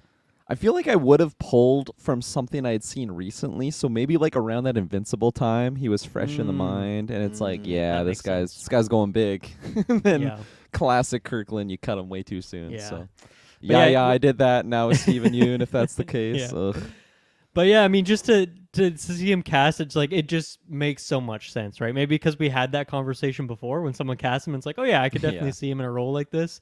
But hearing this kind of pitch for Sentry, that sounds like a great combination for me. So I really hope we see that. And Travis, just to confirm, that's like a confirmation at this point, or they is haven't it still confirmed like it, but it's like A+ tier scoop. So it's one of those things where it's happening, disregarding something money thing. But yeah, they just didn't talk about it. But it's a good solid scoop, one of the best ones out there. So it's not like one of these like, oh, it might be. It's in the map. Is this a Comic-Con reveal? You think? I mean, Thunderbolts. We got to start ramping up for some more details on that, right? That's tough because it's just like it's so far away, but it could be, but it's gonna be one of those things like Next when summer, right? Yeah, but Year and it's a gonna be half. one of those things when they revealed like Haley Steinfeld's Kate Bishop, and we knew for a year. It's like, okay, yeah, cool, you know. So it could be Crazy. Comic-Con, yeah. So Yeah. I mean, it's sounds funny. negative. No, I was kind of trolling earlier in the chat that he's just getting replaced as Ghost or something. They're just having a Big race turn of swap, here. yeah. Because like we've never actually Or gotten like gender swap. a comment on like what really happened there.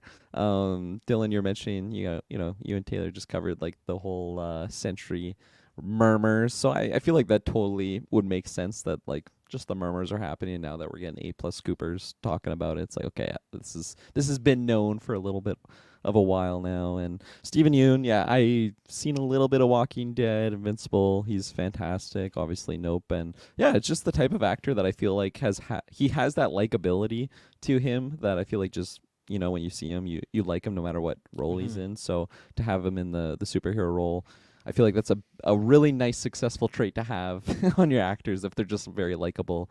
Superheroes should be very likable. And I don't know anything about the Sentry character. It sounds, if he is that anti-hero route, maybe it's almost like an Adam Warlock thing where he might get introduced in a little bit of a sketchy zone. But because it's Steven Yeun, we're all going to love him, in the next few years. So I think this is exciting. I'm excited for the Thunderbolts project. And, if we have a anti-hero borderline gray area villain type character like this, I think that's going to be lots of fun, especially just him interacting with the other characters that we already are expecting on screen. I think that's going to be lots of fun for sure. And I don't think it's going to be a Hulk. I feel like we have enough Hulks already to have a World War Hulk movie. We don't need to, shoehorn Steven Yeun in there. And don't hide him. Don't hide him with CGI. He's a handsome guy. Give him, just give him some nice natural screen time. Even though the CGI characters, I'm not saying they're not attractive. Just I want to see some Steven Yeun on screen. Totally Awesome Hulk is usually like kind of like a cutie and stuff like that. So you know what? I guess it could work there. It's tough because I have no knowledge of what's his name. Totally Awesome Hulk. Armadeus Cho. Okay.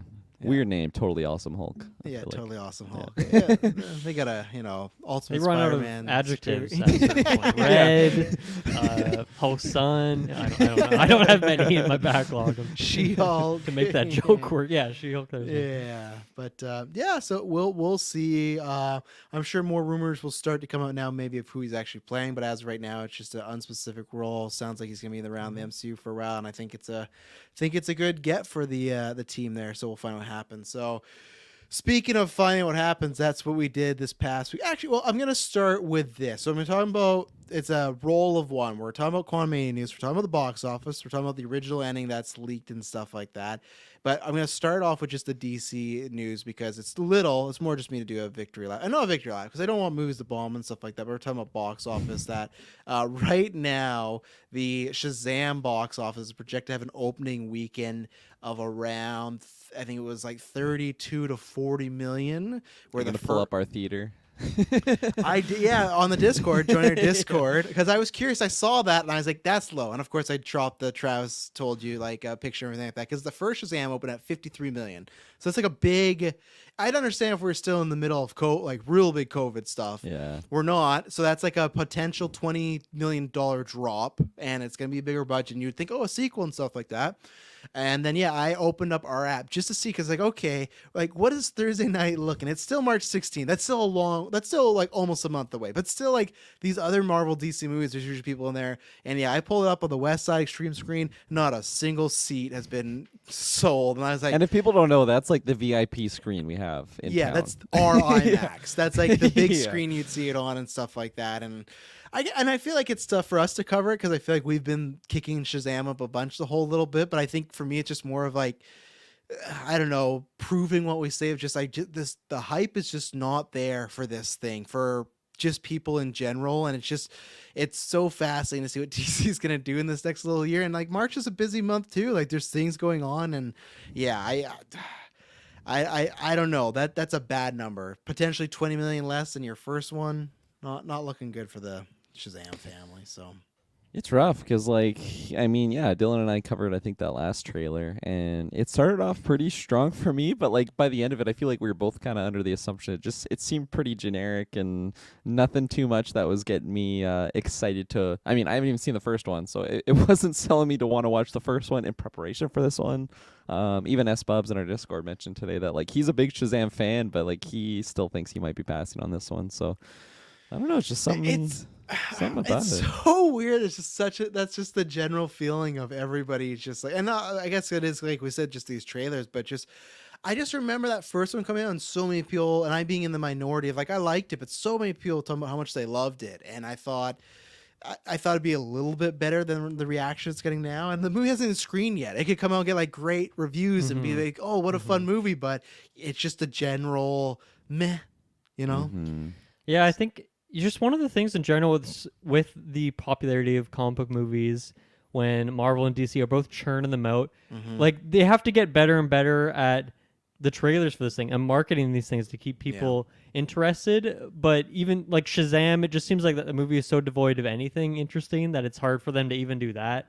Or the trailer just, I feel like I've seen this movie before. I feel like I've seen this movie already. And once again, like this is, the trailer's been out for a bit now, but even at Quantamania, that trailer played and just no reaction from my theater at the very least for anything in there. Like that Khaleesi joke with the dragon, it's like, this is just the most low effort, like a joke. Like, what is this movie? Who is this for? So, yeah, I mean, I guess I'm a little bit bummed about this from the perspective that I'm the guy who drafted this on my list. So I want it to do well for that reason. But I can't say I'm too passionate about the thing actually. It's funny you selling said too hotly.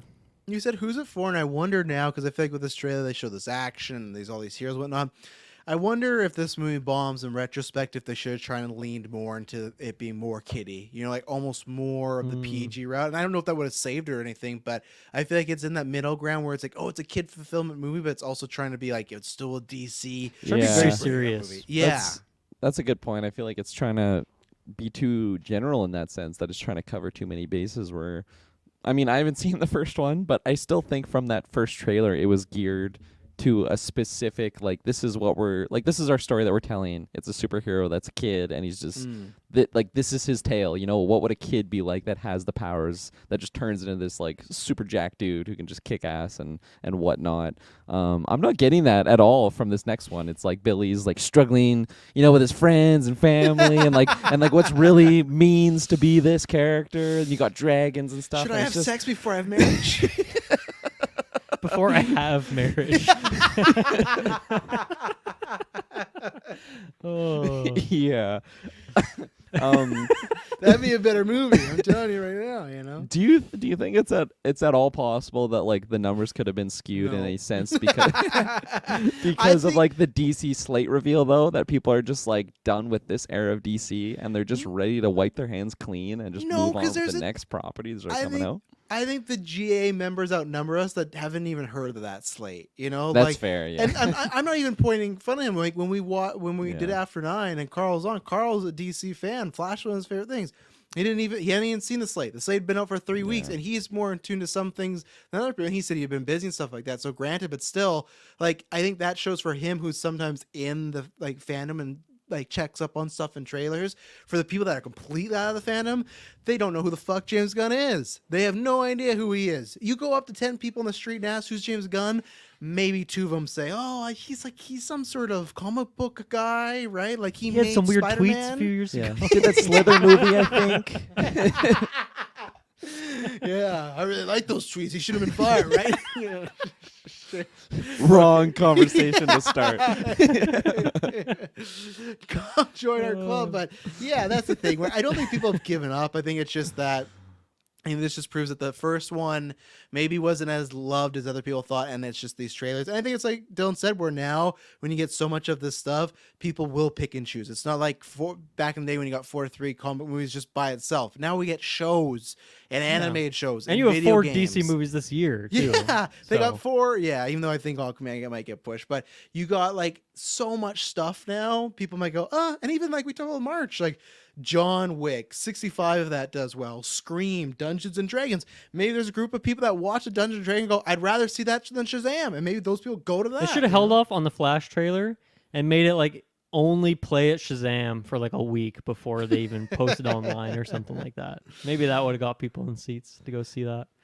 Yeah, and then they go return their ticket real quick. Like, okay, I've seen the trailer, thanks, Yeah. And they've done terrible job marketing. And that's the other thing, too, that was the rumor that the reason their marketing's bad right now is because they didn't have the money to market at the time because they just got out of debt. So that's the thing where maybe that's it, too. But even then, the trailers are whatever. But now we got Ant-Man Quantumania, so there's two things to quickly talk about here. Well, actually, sorry, there's three things to talk about with this topic. So the box office that came out did about almost 30 million more than the first Ant-Man for its opening weekend, so pretty good. Had obviously it's very mixed and stuff as far as the reaction goes. It had, for a cinema score, if people don't know, that's when people come in the theaters. I think it's just in the States, not for us. And they like hand you a survey, so it's like a genuine, like, what do you feel of the movie? It's tied for the lowest cinema score in MCU history with Eternals, your favorite there, Dylan. So there you go, great movie, Ant-Man Quantumania. But yeah, it's still they didn't quiz me outside the actually I didn't even go to the theater for that one. I was checked out, so I couldn't. In your home. What do you think about this? But so we'll see what the second week can draw, but still pretty good success wise and everything like that. So there's two things that came out also around this time of the weekend, as far as the original ending for the movie and the status of M.O.D.O.K. So and obviously skip about 10 minutes if you've not seen Ant-Man Quantumania. Check out our review, but then skip. Also, in our notes, Travis, you wrote M.O.D.K. Oh shit! It's just like M.O.D.K will return. That was the other ending. There was another letter in that stupid acronym. Yeah. I did not get that. You don't want to know what that mechanized organism killing for killing, or something for cucking. But so here was the original ending. Again, spoilers. Kang wins, he escapes, and then there was even a version where M.O.D.O.K got out too. Scott and possibly Hope got, and this is from some scoopers, got stuck in the quantum realm. Kang from Ant-Man 3 isn't actually dead, but my sources have told me the plan is they're going to have a new Kang every time we meet him. We'll see, ... And then after that, it was Film Odyssey had reported that, hey, you're going to see M.O.D.O.K again. And then Comic said, these are all people you don't know, but they're all C+ scoopers. Said the plan before reshoots was definitely to have M.O.D.O.K around the MCU. Don't ask me how they do that now. So one, you got the original ending of, sounds like what we talked about, our heroes were going to be stuck in the quantum realm. This Kang was going to escape and M.O.D.O.K was going to be left alive and stuff like that. And it's funny because we talked about that on the review and we were in the Discord and Espo made a good point, and that seems some of the rumors why they changed the ending, because they maybe didn't want to do, hey, in Ant-Man 2, Scott gets stuck in the quantum realm. We do that again. It's kind of the same. But I guess for me, I was kind of fine with it because that was a post-credit. And he got stuck in like a very just like precarious situation where he's just floating. To me, this would be like a different, like there's a world and there's people and he has hope. Like I feel like there's like a fun adventure you could do there or something like that.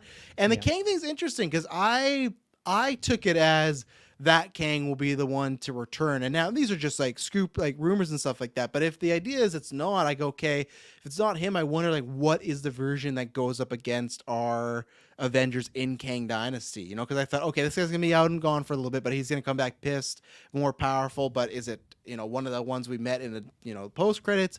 Is it one of the ones that we haven't met at all? I don't know. So I do. And with M.O.D.O.K, I don't know. Again, it sounds like there's a mix of some people are hearing he's returning. Some people say, hey, I heard that, but I don't know how he could. It's multiverse stuff, whatever. I know Dylan wasn't a fan, but I'm all down for any M.O.D.O.K I can get. I don't need a plethora. I don't need to do what they did with Korg and Thor: Love and Thunder and like go overboard, but I'd be down for some more M.O.D.O.K. I mean, I'm down for M.O.D.O.K. I'm down to see him again. I would love to see that character done from a different writer. Once again, all my issues for Ant-Man stem back down to the words on the page. So, with that part of it, I am cool with.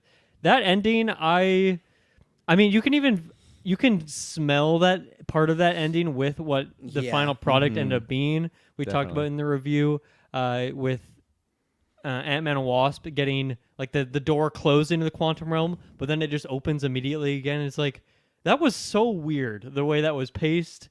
That does not, I don't know, that feels like it was a rewrite or a last minute reshoot, or they just CGI'd something different in post-production or something like that for them to exit at that point. So yeah, I guess I can totally believe that this alternate ending, and I don't know, I guess the Kang stuff, That's interesting. So if we're saying that this version of him truly is dead, he's not coming back. I think the other element of it, like we're seeing a different Kang every time. So far that tracks, right? We got the Loki one, we got this one. Loki season 2 is a different one, and then you'll assume the post-credit ones are like the main big bads in Kang Dynasty. But yeah, you definitely want maybe a bit more connectivity between these other versions of Kang. Well, at least some of them, and this one did seem like a good candidate for that, especially once again. Same writer between that project and this. So yeah, this is a bit murky, but there's some interesting stuff here for sure. And I think it's murky because I feel like they're even because they did like this was a proven fact that there's pictures of it. They reshot the ending like a month before this movie came out, and I feel like in general, just a lot of things are changing the MCU. Like you guys talked about with the Marvels, like the delays and a bunch of stuff. Like it's rumored that you guys talk about Ironheart, everything. Like there's all these things that are rumored, and I think they're gonna get pushed back. And I feel like just overall, maybe story wise, the MCU too, they're shuffling a lot of things of maybe they thought was a good idea or thought was good time wise, and now they're gonna change it up a little. And it's gonna be interesting to see when we get to Comic-Con time and see. Like I think we'll get like when we get that slate, it'll still be a slate, but you'll see a lot of new dates on it and stuff like that. So. They left things intentionally ambiguous in a couple ways, right? With Quantumania, with one, the way Ant-Man's kind of reacting with that anxiety attack, you could say he's having at the end.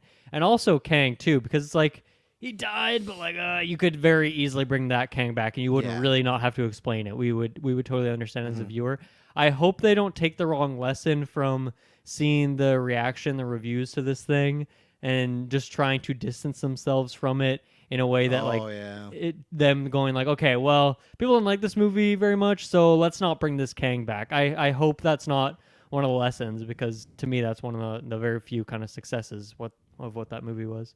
At least that's good. I think the narrative is that guy. Like everyone loves him as Kang, right? So hopefully that's the thing. They go, okay, let's just pluck that out of there, you know. So yeah, Kirkland, good box office opening weekend. M.O.D.O.K might be coming back.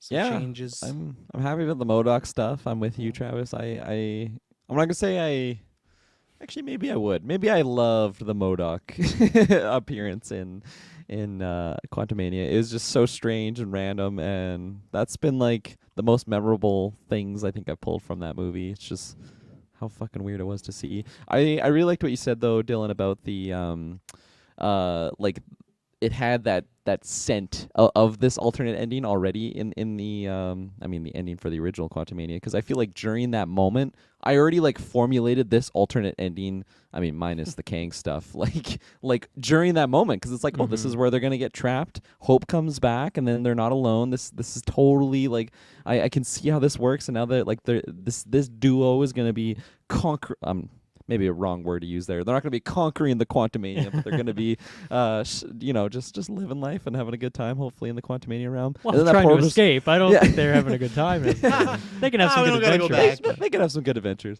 But I feel like when that portal opened, it was just like, okay, I don't know what the fuck's going on in this movie. So yeah, I definitely agree with that statement that it feels like they already had that idea, that it's just like they rewrote something or something weird happened that forced them to have the ending that they actually had. And then with the Kang thing, I don't love it because I feel like put away like all of the super positive sides of like Kang's appearance from that movie. You know, a lot of people attributing that being the best part of that movie. Like I feel just the way that he was set up in Quantumania, he seems like the next Avengers villain. We saw many Kangs in the end credit scene, and I guess just through history of like Loki or whatnot. Like we know there is many different Kangs, and even just through his own flashbacks, like we saw some moments of just a bunch of different images. Actually, I don't think we saw different Kangs. I think it was mostly just different shots of him conquering different universes or something. So. And for that reason, that should be the next big bad, right? I love my image. I love my image.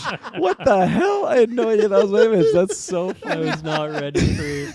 I was looking so intently at you listening, and then this fucking Dexter. That is my reaction. That is my reaction to that.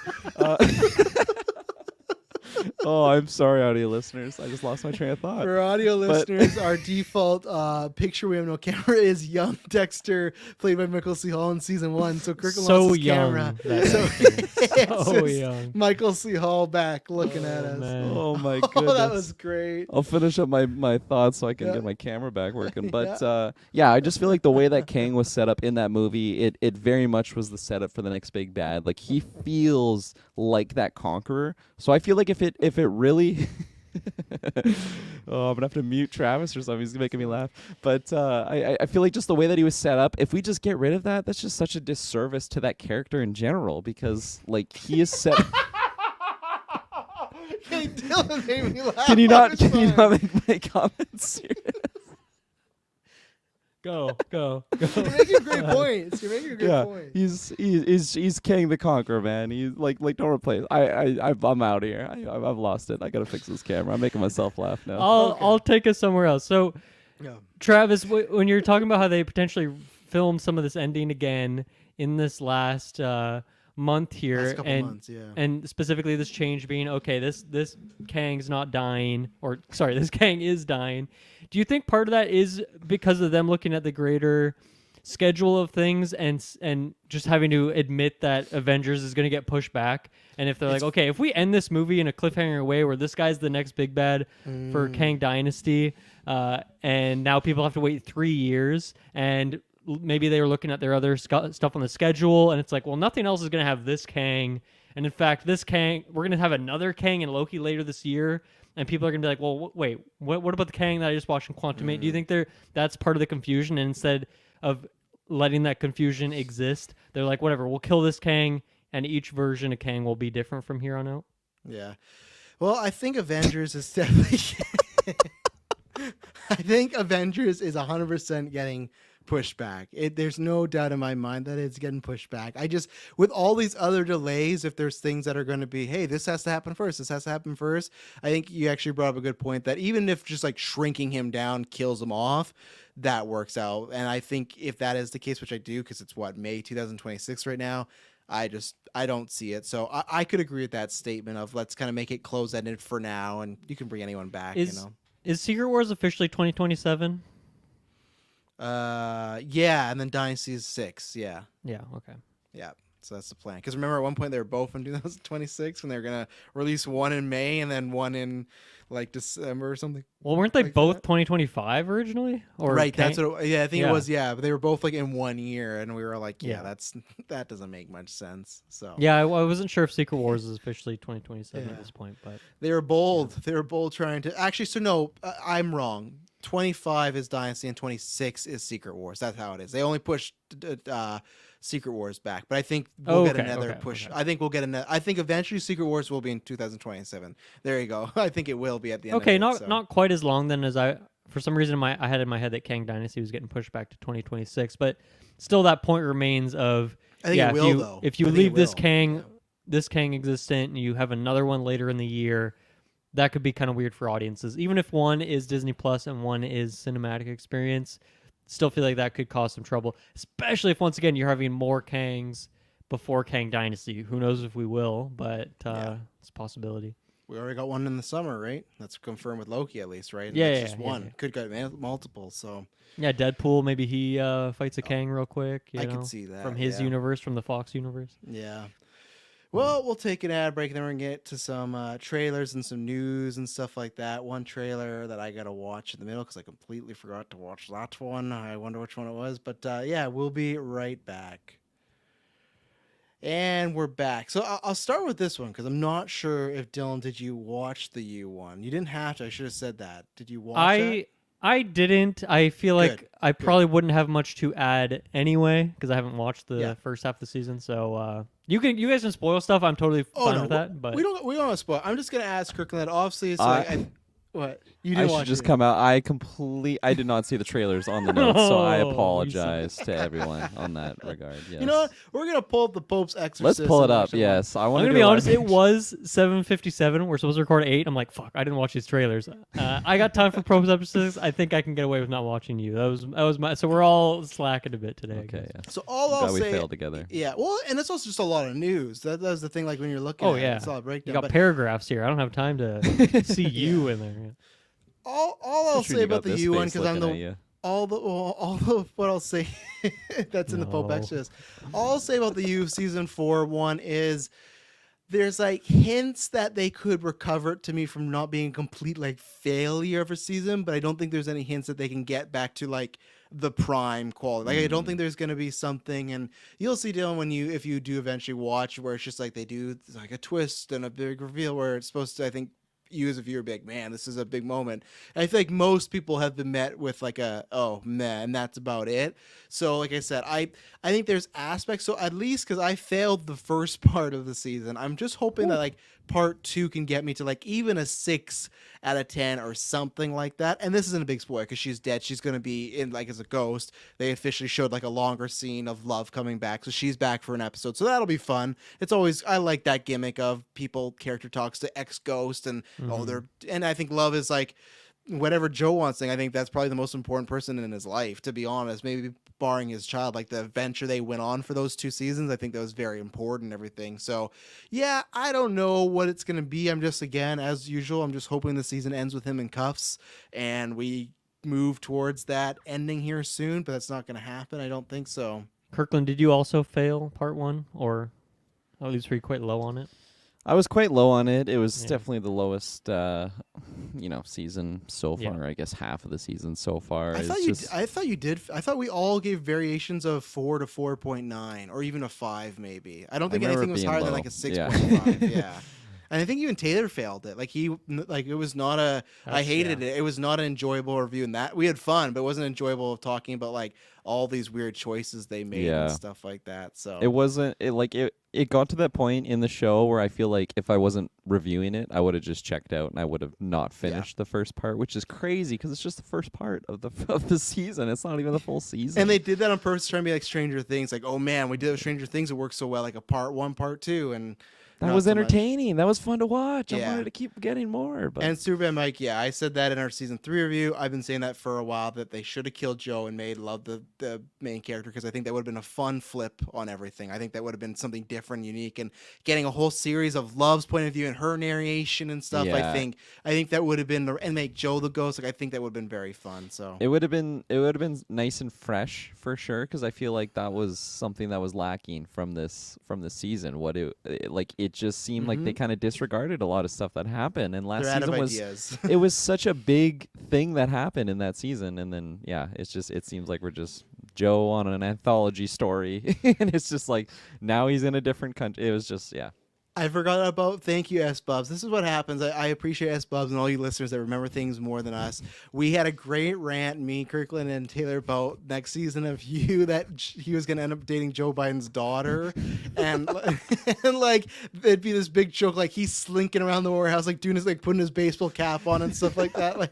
It's There's probably so many people in the White House with baseball caps on. Man, they're probably fucking everywhere. Oh, okay. So bring up Kirkland. Bring up this Pope Exorcist. Oh my God! What I'm sorry, Dylan. If it's a shitty timestamp too, 000, and this is the first image you get. Gets you right into the action.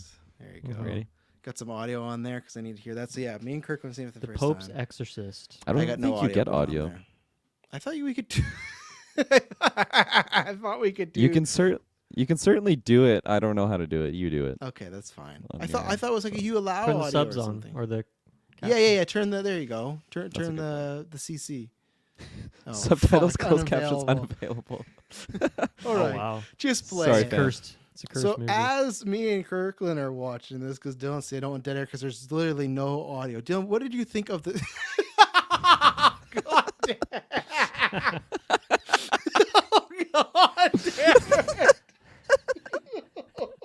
So Another Sony gem. Go back. So A little Assassin's Creed moment over another here. Sony gem.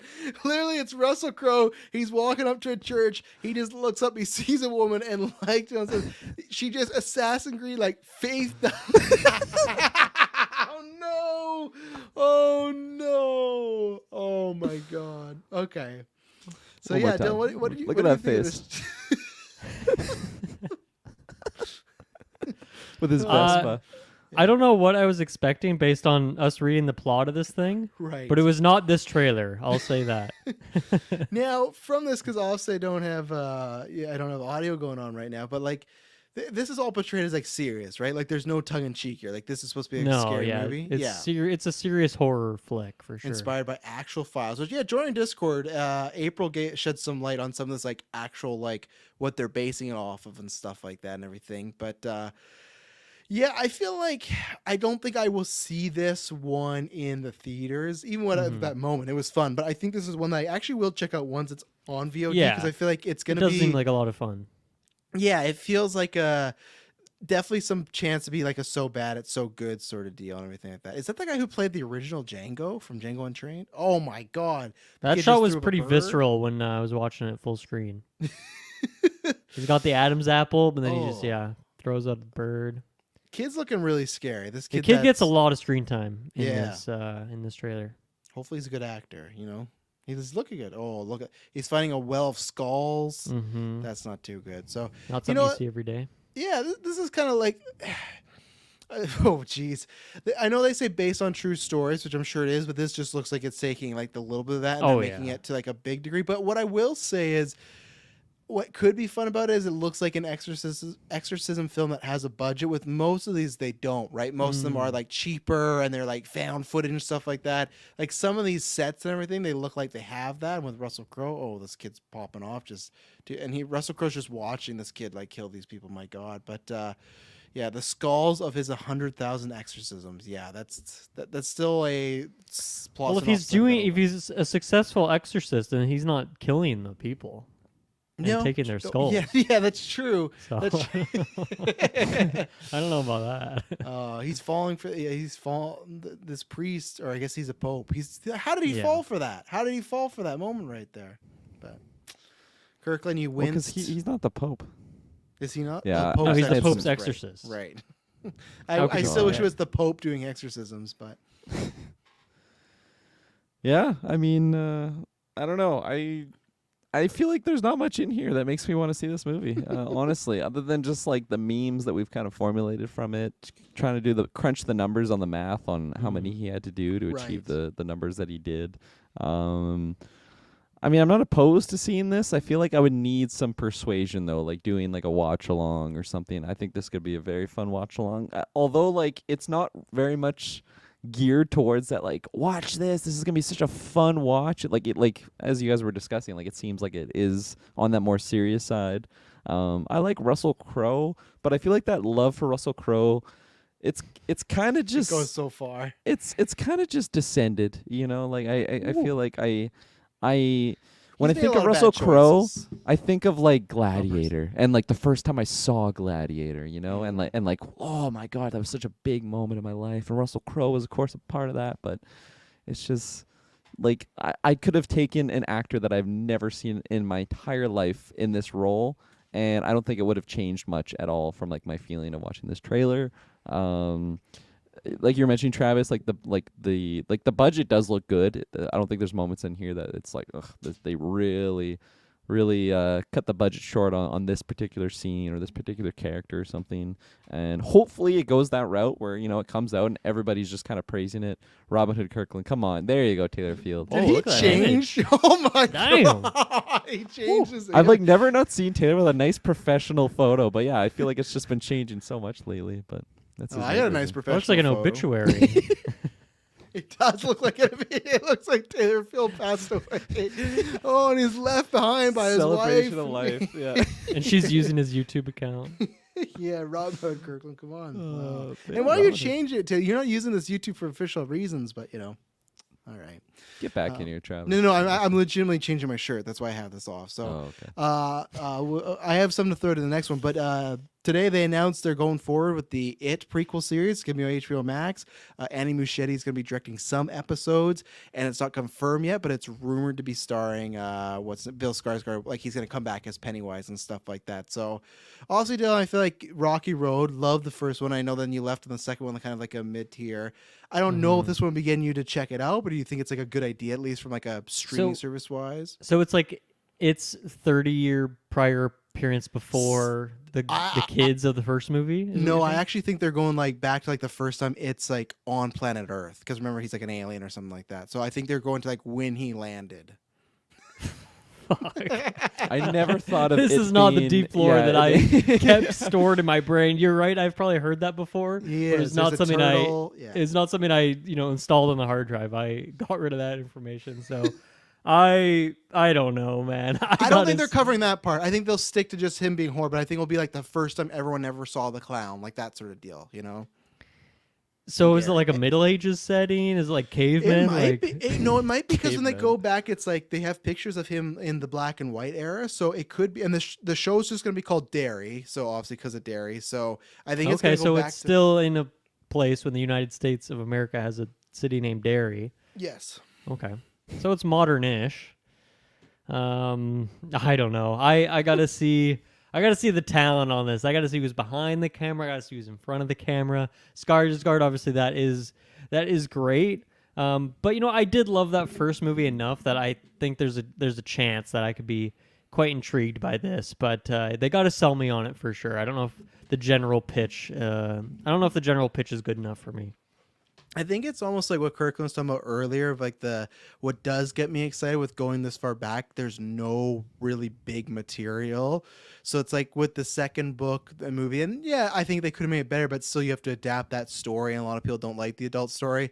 With this one, you can put in with a bunch of kids. You don't know which kids live or survive or die. If you go back in like the old timey circus, like the black and white movies and stuff like that. If you go real far back, like imagine like in our characters, when a clown pops up, they're making jokes about horror movies or stuff like that. Imagine this in a time where none of that's happened. Like you don't have horror movies, so like just this fucking clown. Oh yeah. Like, well, is he still a clown then? Even or does he take another appearance? He takes other appearances, but I think he'll for sure take the clown because just because like money wise, right? Like the posters, Bill Skarsgård, and the thing is like a circus could be in town, and you just think this guy's a regular clown, and then he's just messing people up. Like I think, and I like that Andy's coming back, so I'm a big fan of this, but like I said, I just need that confirmation that Bill is in there because I think that is not the make or break. I'll still check it out because I love multiple versions. I liked the book, I liked the movie, I liked the TV series, so I'll probably end up liking this. But I think getting Bill Skarsgård back is key, even if he's in there for a couple episodes or like a couple scenes in each episode. But I think if you can get that performance as Pennywise again, that's what will get people to watch. And I think it's a smart idea, smarter than doing a movie this way. Because I always said they were going to do It Chapter 3 as a movie, but now it's a streaming series.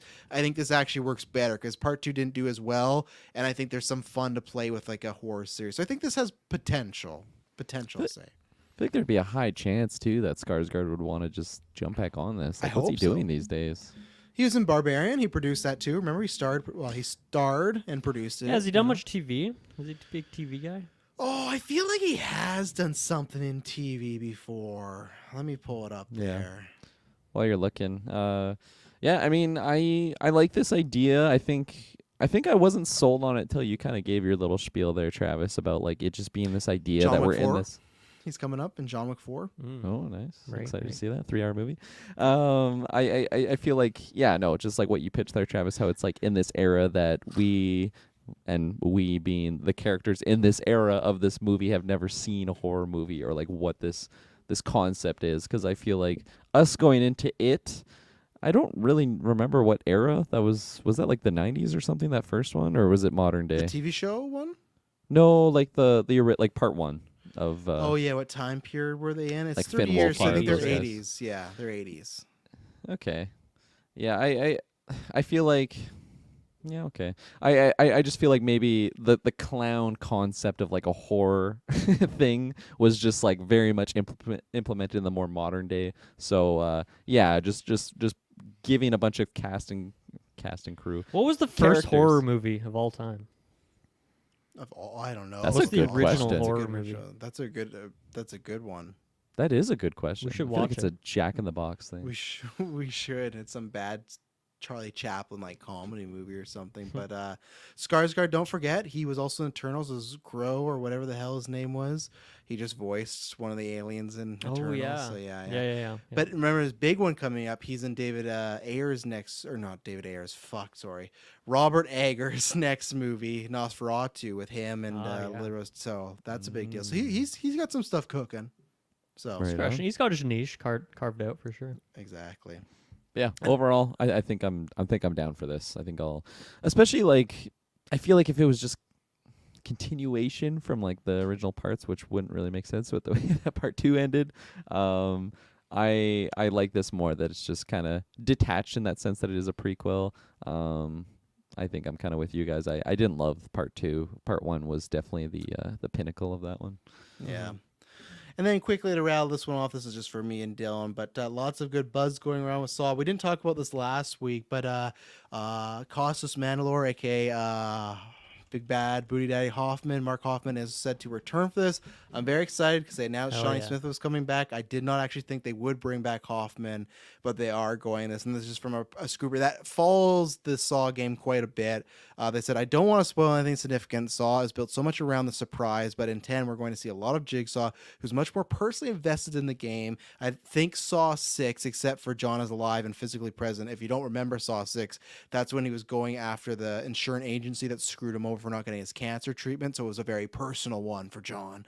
I've heard a bunch of new Saw details, and I think it's going to be something really special for the fans. It sounds like a lot of stuff I'm personally hope for that's going to make it into this one. Obviously, things change all the time during editing, but this confident I feel that, or at this stage I feel confident saying it's more like a Saw 1 to Saw 3, including Saw 6 in terms of quality.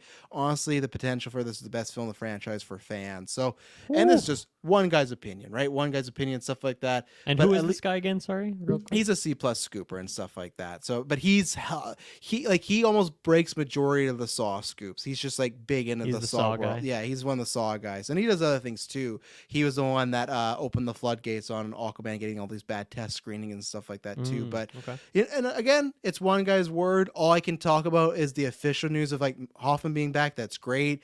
It's fun that if we are gonna do, it's weird that we're doing another prequel. It's gonna be a movie set between like I think it's like Saw 1 and 2 or something like that. But it's like, oh man, if we're gonna, then yeah, bring back Shawnee Smith as Amanda, bring back Hoffman. The one I haven't heard and I still want to hear is I want Cary Elwes back as Dr. Gordon, because I brought him back for the last one. He was in there for 5 minutes and such a disappointment. But if this is like a true like, hey, this one is just like a one for the fans, why not? Because someone brought up, I can't remember what discussion it was. I was seeing some thread conversation because I'm always watching Saw combos and whatnot. But people are like, oh, like if you make it for the hardcore fans, like what's that going to do for the success and box office wise? But if you look at Jigsaw and you look at Spiral, that's the point they're making. And I completely agree where the box office for those weren't great. And those weren't, I think, really aimed at the hardcore fans. Like we were watching them, but I think those were trying to get new people on board. So it's like, okay, if you're not getting new people on board for Saw, go after the people that are on board. So I like that this guy is a fan saying all these good things. And even then, I just like that Hoffman's coming back. That's a big win for me, even if it's a scene or two.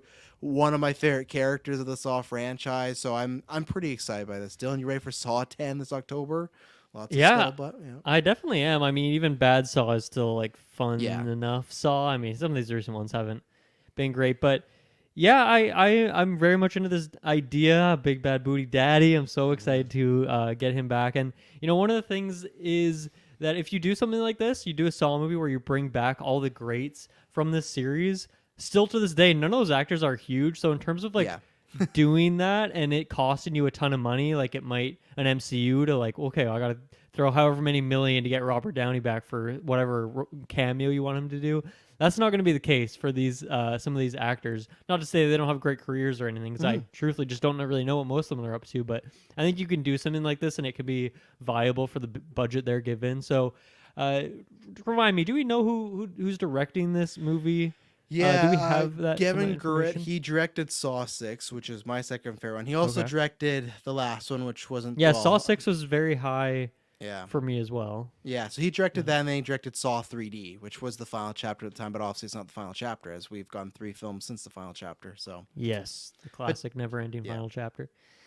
So yeah, track record, okay, 50-50, I guess we could say safely. But no, I mean, this all sounds great, and of course, it seems like maybe the most biased perspective someone could have. So you got to take it with a massive grain of salt. But it all sounds great. I'm down for whatever it's going to be, and I don't know. Even the title for me is like a song. It seems to me like just Saw 10, Saw X on there. Like it just it feels like it fits. It feels like they're kind of back to formula in a way, to use that term. Yeah, no Jigsaw, no Spiral from the Book of Saw. It's just like flat out, this is Saw. You know, like this is a Saw movie. If it's a Saw movie made for Saw fans, like fuck yeah, let's go. Yeah. That's great. And then if this is the last one, then cool. Then we get to go out with, you know, Tobin Bell back and all these characters back and stuff like that. So I'm here for.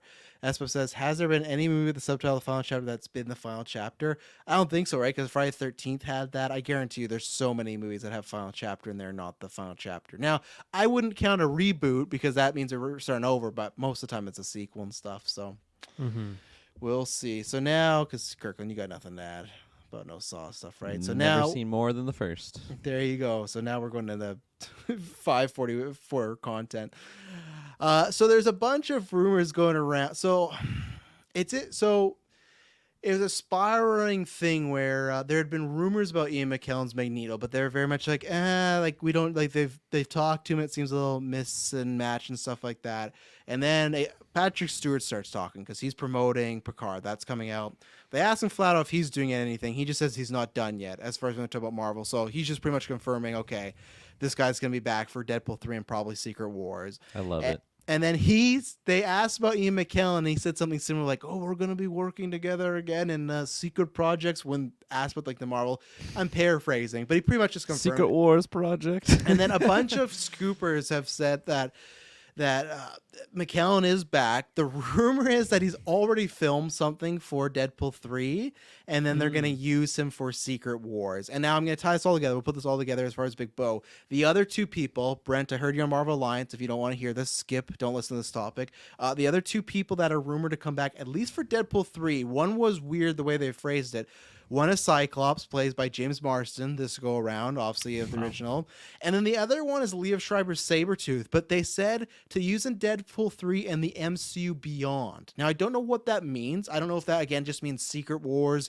I don't think they're going to keep him as like the MCU Sabertooth, but hey, I love Liev Schreiber. So it sounds like a lot of these X-Fox characters are in play for, at least for sure, Deadpool 3, and that makes sense. We're doing multiverse stuff, and that kind of seems like it's going to be like a send off to a lot of the X-Men in the Fox universe. But even stuff like McKellen being rumored for Secret Wars, Dan, I'm sure you're not gonna be like, oh yeah, this sucks. But what do you think about like these three specific characters being bad around the past week or so, as far as Cyclops, Magneto, and Sabertooth? So is the potential story just like Deadpool's like going around like killing all these characters off or something? I hope. I really Is that hope. what's going on? I don't know. I don't know if it is that, because there is a comic book called Deadpool Kills the Marvel Universe, and I always thought it would be funny if they told them like, hey, to get in the MCU universe, you got to kill the Fox characters, like make it really fourth wall breaky.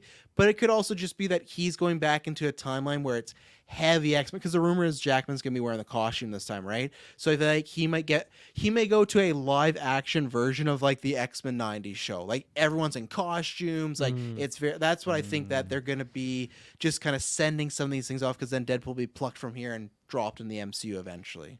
Right. It could be a thing too where looking at these characters, all of them definitely have big ties to specifically Wolverine, and maybe there's some situation there where Deadpool's like, hey, Wolverine, I can give you this opportunity. Obviously, it'd be written much funnier and wittier, but like, I can give you this opportunity to, maybe you didn't get like that final goodbye, or you had a question, or you want to even like apologize or something, like some of these characters.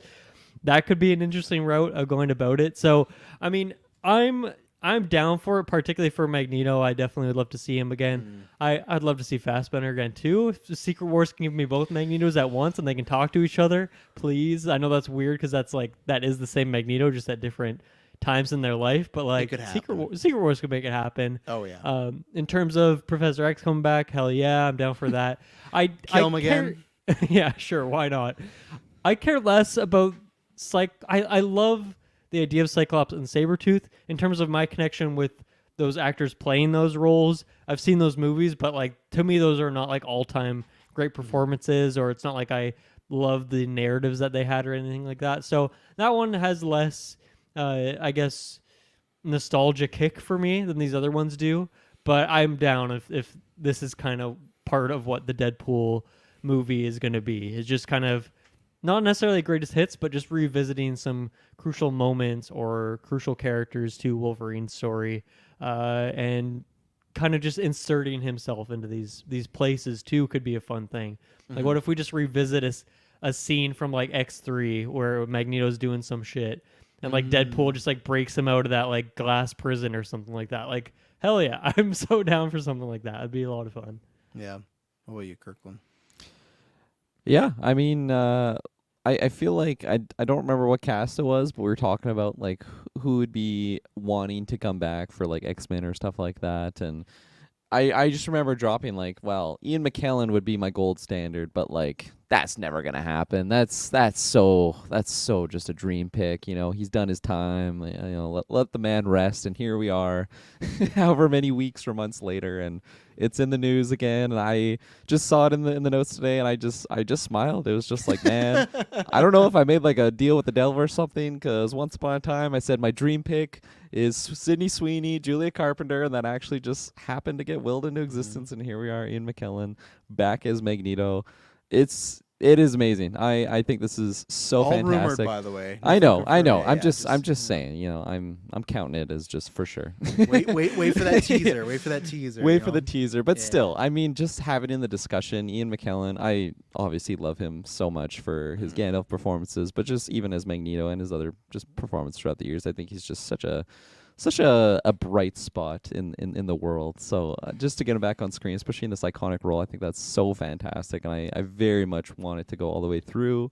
What was the last thing he did? I want to look. I feel like I haven't seen I know he did like a lot of or I don't even know if it's necessarily Broadway, but just like stage acting type stuff. Him and my gosh, Picard, whatever his name is again. Stewart. There you go, Patrick Stewart. The last thing he did was in 2021, but he has some other How old is the gentleman? Right, my gosh, he's working. He's pretty old. Because apparently part of the rumor was originally he did turn them down. Apparently that was part of the rumor that he was saying, I don't know if I want to do it. And then I don't know if it's them. I don't know if it's the idea of like, well, we got Stewart back, and who they're legitimately very close, and they got Jackman. So if it's maybe that, it's like we were talking about with Lord of the Rings, right? If it's one that thing of like, well, we're kind of getting the old crew back together. Like even Marston, it doesn't matter if he wasn't that big a Cyclops. Like he was there for the first 3 films. Like there's like an idea, and I'm sure even McKellen at that stage, like I'm nostalgic for stuff. So I imagine even at that age, X-Men happened now. 23 years ago, the first X-Men came out. So that idea of like, we could kind of get the band back together for like one more go. One last ride. And I feel like everyone that's seen these Deadpool movies knows it's not like, I'm not trying to disparage them, but I don't think it's gonna be hard work. I think it's just gonna be a good time, and I think that's part of the reason why Jackman's coming back, because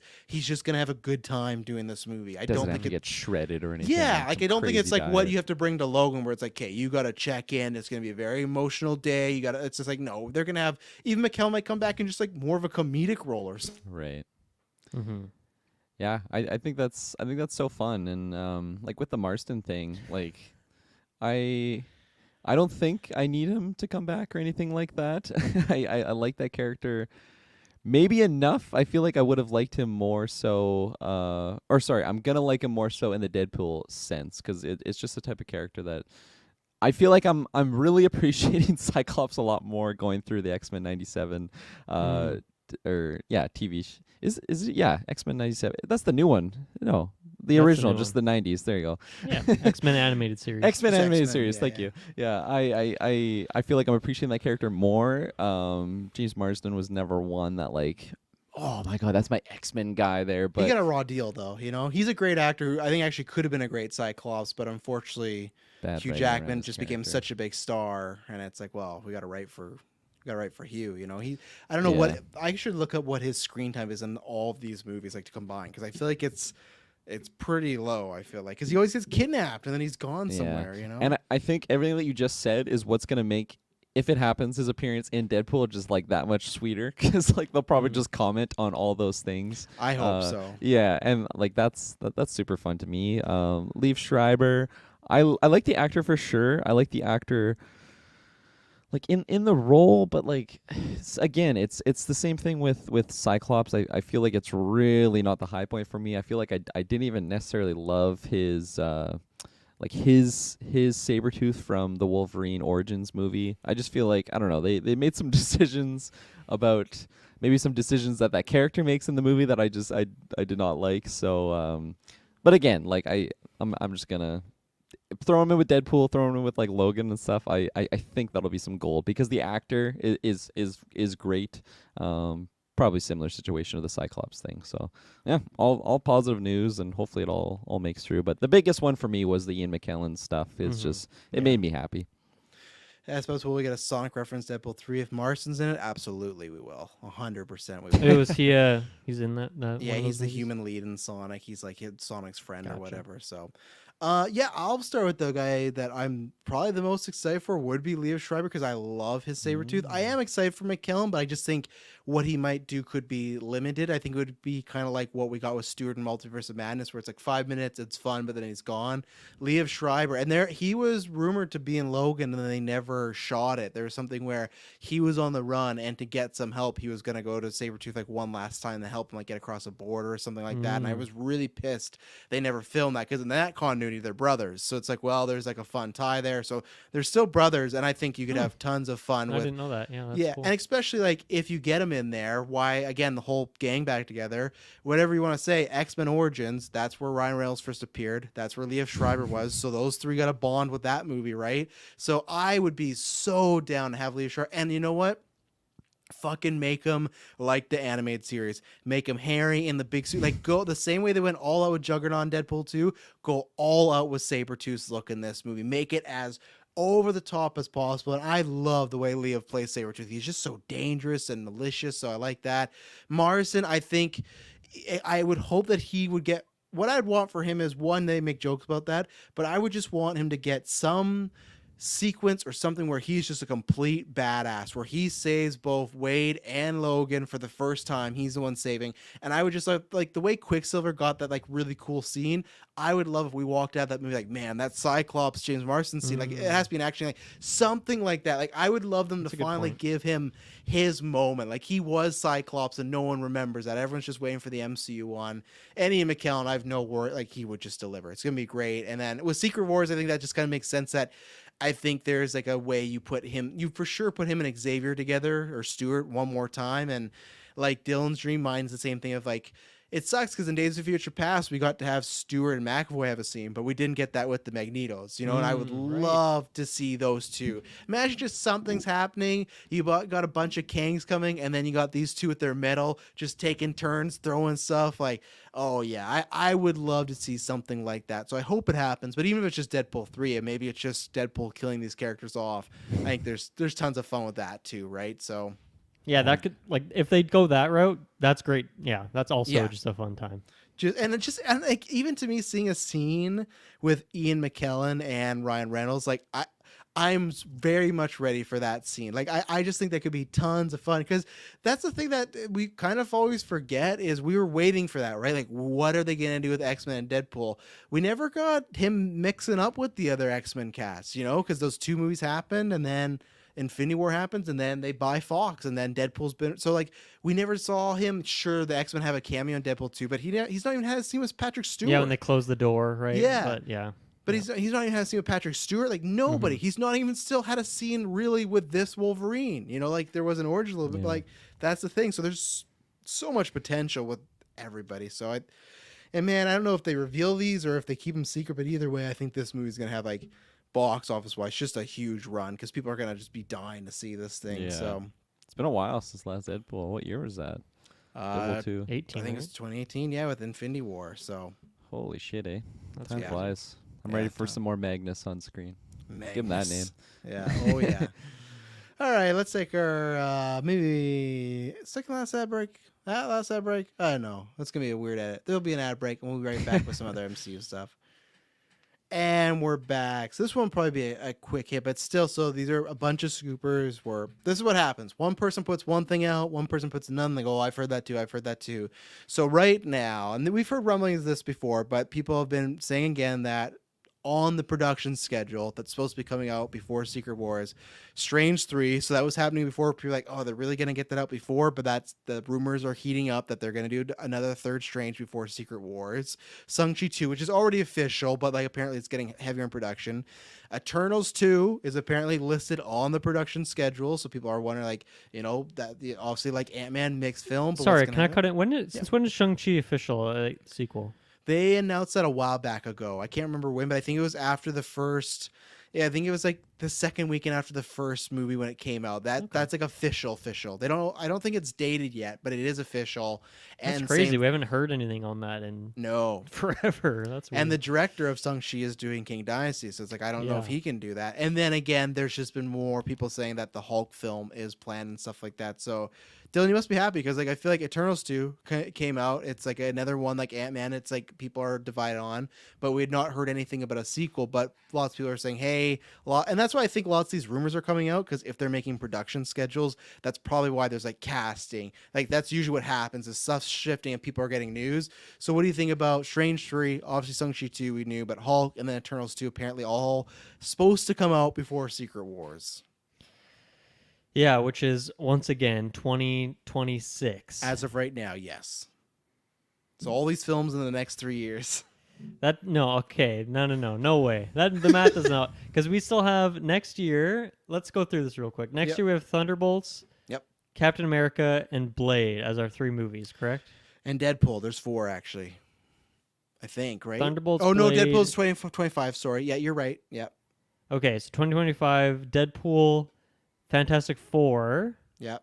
And we don't have another confirmation on a movie, right? You said 2025? I think that's supposed to be Avengers. Well, that's Kang. Right? That's Kang year. Deadpool. That's Kang's year. Unless they. No, right now Deadpool 3 is listed for 2024 November. So late. So next year we get 4 movies. God, we get 4 of them, and then that's why I don't think these Avenger movies are coming out. Especially with like. Yeah. Once again, me and Taylor talked about this. This has been a thing, slowing down production on stuff. If Secret Wars sticks with 2026, let's go with that quick. Let's follow that multiverse for a bit. Sure. There's no fucking way all these things are coming out. No way. That's way too much. That's way too heavy. I don't see it. I don't see that. I think maybe you can get 1 or 2 of those things. But I don't know how you get all of them. I don't know how you get all of them. Yeah, I see it, but the only way I see it is that's why I think both Avengers movies are going to get delayed. I really think that because they're going to get this stuff out. But yeah, right now, 2025, you have 2 movies. If you out, delay right? them, then I see it. Even 1 year back for Secret Wars, you now have room for all those things, because the only other movies that we really know about are nothing really, because there's like Armor Wars got promoted to movie here. Mike just talked about that. Armor Wars is a movie now, so we got that. Wonder Man's a series, Wakanda's series. So yeah, if we kick it back 1 year, which seems kind of likely with how things are going, then yeah, I think all those things do slot in there, and all of them make a ton of sense. Shang-Chi 2, like it's going to be so long in between that first one and the sequel at this point, but we've seen that before. Doctor Strange had a very long break in between those 2 movies, so that makes sense. And so that gives us 5 movies without a date. If all these rumors are true, with Armor Wars, that's 5 movies. And now I'm trying to combo this with what me and Taylor were talking about, where the kind of rumored kind of Avengers list for Kang Dynasty at this point has Shang-Chi on there. So let's say he's in there. He's brought in by Wong. He's part of the team. And then you get his follow-up movie. So that makes sense to me. That seems like a very logical track record going into Secret Wars. Doctor Strange 3. Do you guys want to just go movie by movie here, or should I just kind of keep going? Just keep going, man. You keep going, yeah. Okay, Doctor Strange 3.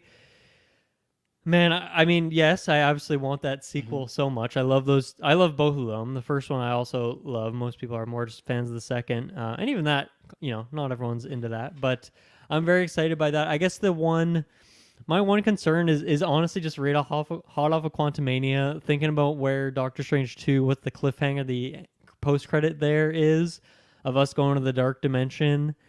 And if that's just a CGI, like 100% CGI movie, oh, man, I don't know. I don't know if I want that dark dimension. Like, I want them to take their time with that, so I wouldn't want them to rush it out. But if it is like a hybrid thing, then I mean, even when they're in New York, that's all CGI these days anyway. So nothing's real in the MCU at this point. But that's amazing. I really hope we do get that sequel. It was weird to me that we got that movie. It did very, very well in the box office, and we didn't hear anything. It seemed very strange to me. So, pun intended there. So this actually makes a lot of sense. That movie was fucking huge. Of course, they're going to do a sequel at this point. But I think, my big question there is who do they get as director? Because I don't know if Sam Raimi comes back for that. I don't know if they want that. I don't know if he wants to do that. Maybe he does. I'm not sure. What do you guys think about that? I feel like they would want him, but I just don't know. Does he want to do it? I guess it all depends on his experience there and stuff like that, right? Like I want it. I'd imagine they want it because it was, a success and stuff. But yeah, same thing is it kind of like a one time. I for some reason think I'm not going to be happy. And I feel like it's not going to be him. That I'm just subjecting myself to that opinion right now. For some reason, the Sam Raimi thing seemed like a one and done for me. I don't know why. It's just a gut feeling. Yeah. Kirkland, you said you tend to agree with I think so too, just because he wasn't even originally supposed to be the director on that movie, right? Yeah, and Scott Derrickson, the first one. It very Dylan, I agree with you. I don't know what it is, but there's something in me that just says that that's like a one and done movie. I think just because of the just no pun intended, but just the strange nature of what that movie is. Like, there's That's so many. Two times, guys. That's 2 in a row, both of you. Yeah. Of just like what that movie was, of breaking all the multi-dimension stuff and being able to make it as dark it was. But at the same time, if we're going to the dark dimension, dark is in the title there. Like, we could get darker or even more so than what we got. But still, there's just something in my little tummy that's telling me it's just the one and done there. Little tummy. Dark trust meaning the just the tummy. CGI effects, just that's darker. Yeah, I forgot that he's directing Magic. It's a remake of an Anthony Hopkins movie where he's like has a psycho puppet and stuff like that. He's doing a remake of that. So, but that wouldn't take too long to shoot. No, I mean Doctor Strange 3 is still like a ways off, right? What we're discussing right now is that Secret Wars would probably get pushed to 2027, and that movie might be a 2026 thing. So that's 3 years away. That's a lot of time for him to do multiple projects. Going into some of the other ones, Eternals 2.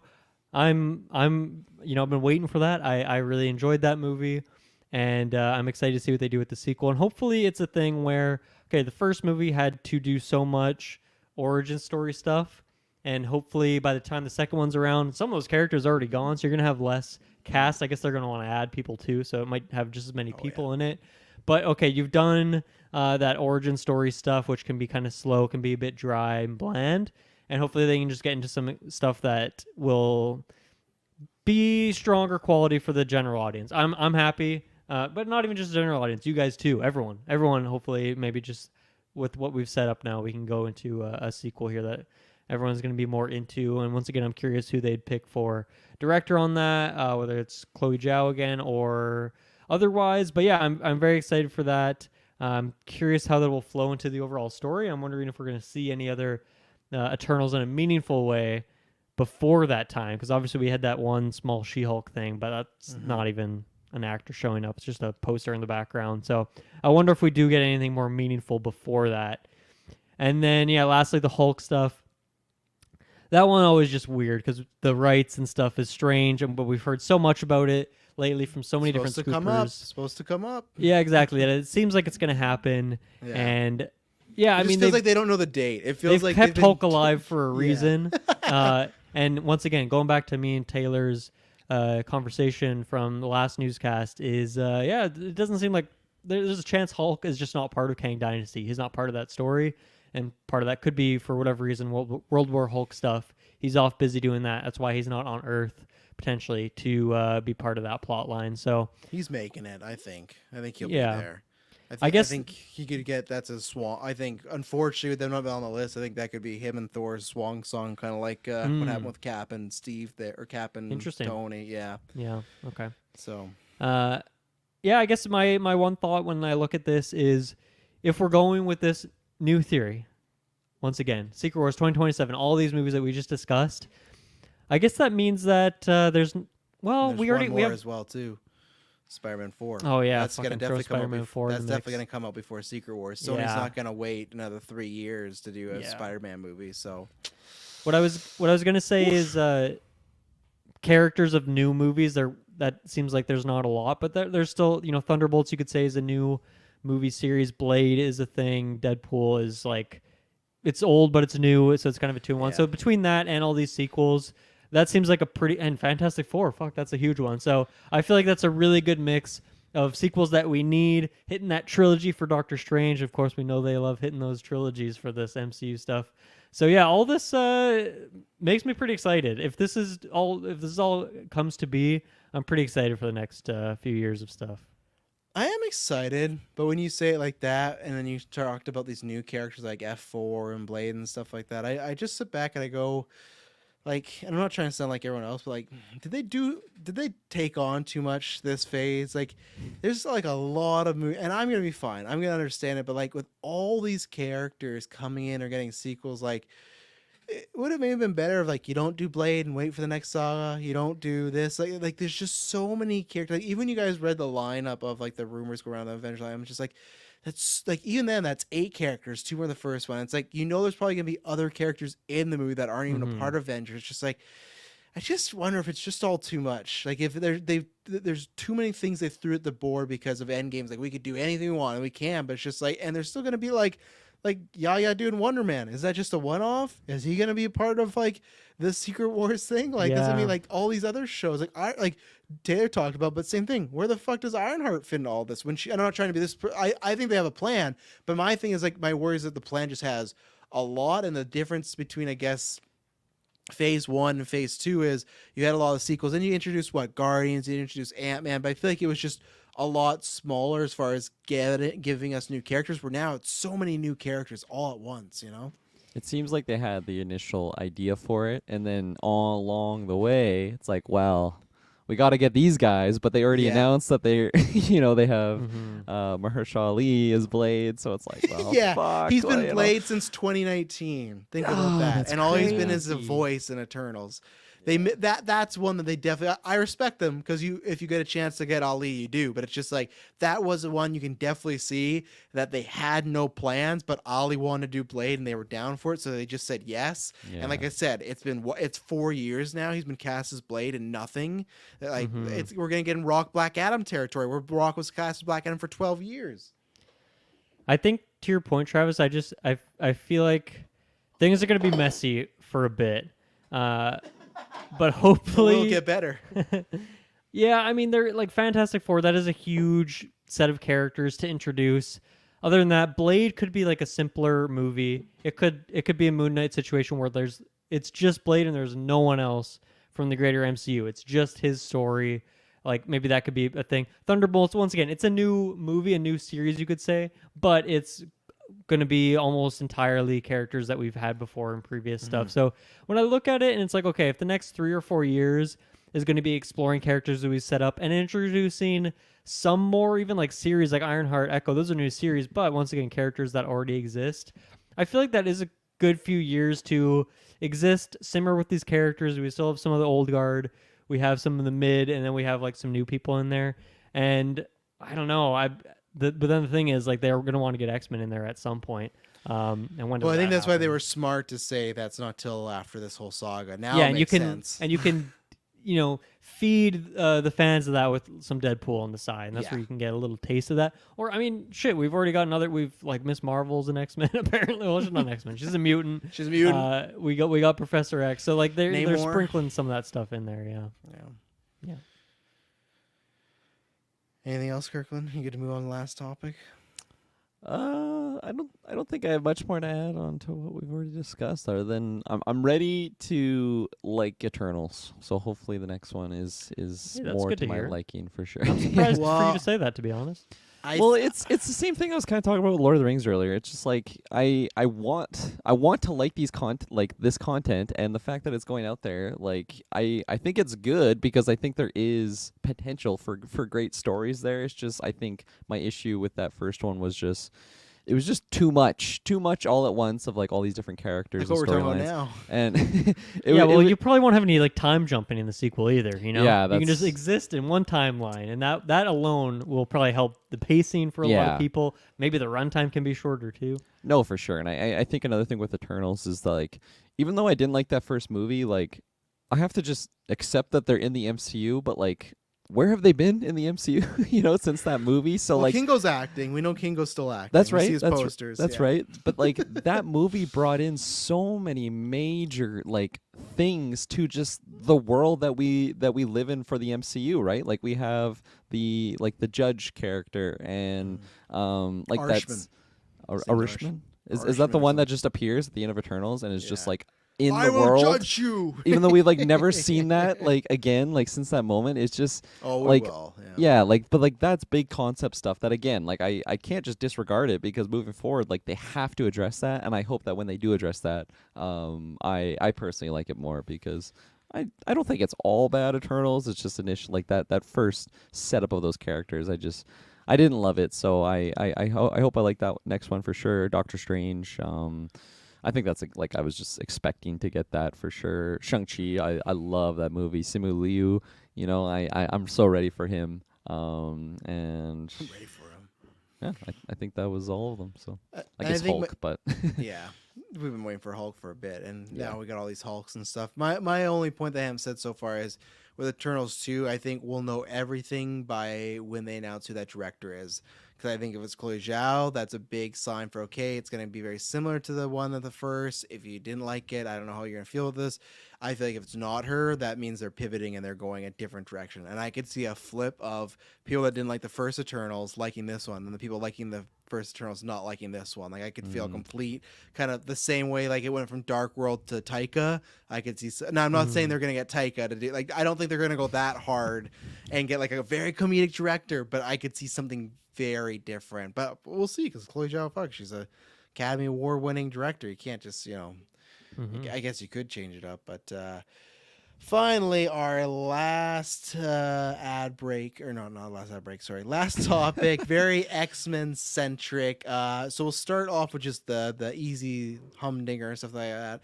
X-Men 97. So the voice actors, they confirmed that at least season 2 is happening, but then there's also a scooper said, hey, good thing you like that, because apparently the plan, at least internally in Marvel, is that they want to do 4 seasons. So we got lots of years of content, so that'll be fun. That'll be a good time. Apparently, Toot is still rumored to be. They're aiming for fall 2023, so I'm happy about that. So that's the X-Men, or that's the update with that show. 4 seasons, fall. I don't know if there's anything to say there, but I thought throw in anything to comment on that. 4 seasons is a lot. I'm excited to see what they're gonna do with it. Because the original show's like 5 or 6. So yeah. I would imagine they would follow like the similar episode count for the seasons that the first one had. Or not so much. I don't think because we usually get like 12, right? Something like that, like 12, 14. Yeah. I could see half. I could see like a 6 to 8 scenario, but I don't know for sure. But it just, I guess we'll find out once we get that announcement of season 1. Still right? though, if it is 8, right, times that by 4, like that's I'm down for that. That's good content. I wonder if how much the thought is. They know that's going to take a very long time for like an X-Men movie to happen in the MCU. So it's like, okay, let's really piecemeal this thing. Let's make sure that the pipeline for this is good to go so that we can do this for years and years and years. That way people, when they're asking for X-Men, we can say, oh, we're doing this new show. Are you watching this show? Are you watching X-Men 97? It's canon. You what you want. Yeah. It says Marvel Studios. You loved it in the 90s. Why don't you love it now? But no, I'm very excited because I'm excited to have like people working on that are also fans of the show that can look back, hey, what would it be like today? And it's still 97, but you know what I mean as far as just like some ideas from today and just even what new characters, like I'm very curious. It's so fun that we could get a character like X-23, right? She could be an X-Men 97 and she didn't exist when that show was alive. That's the fun stuff you can do now with this, if like, because there's been so much time since the comic books, right? So I'm looking very for it, and I hope that gets confirmed. They probably won't come out and confirm 4 seasons, but you know, I'm very excited about that. And then kind of a combo here. So Agatha, that show's running. A Super put out, and people have backed up too, that it in this production schedule, Agatha's date is listed as TBD. Apparently it's not because like a scripting issue, production issue. It's because it's one of these shows that's going to be, well, it can only come out at a certain time because X, Y, and Z has to happen before this show happens. I don't know what that means. That could even be Doctor Strange 3. Who knows? And this kind of tied in with the news that people are saying that there is, after WandaVision, there was a bunch of rumors going around of like Elizabeth Olsen getting a solo project with a movie or TV show that it moved into a movie. The word is right now that it's gonna still be a movie, but it's gonna be happening after Secret Wars, like after the saga. It looks like that'll be one of those.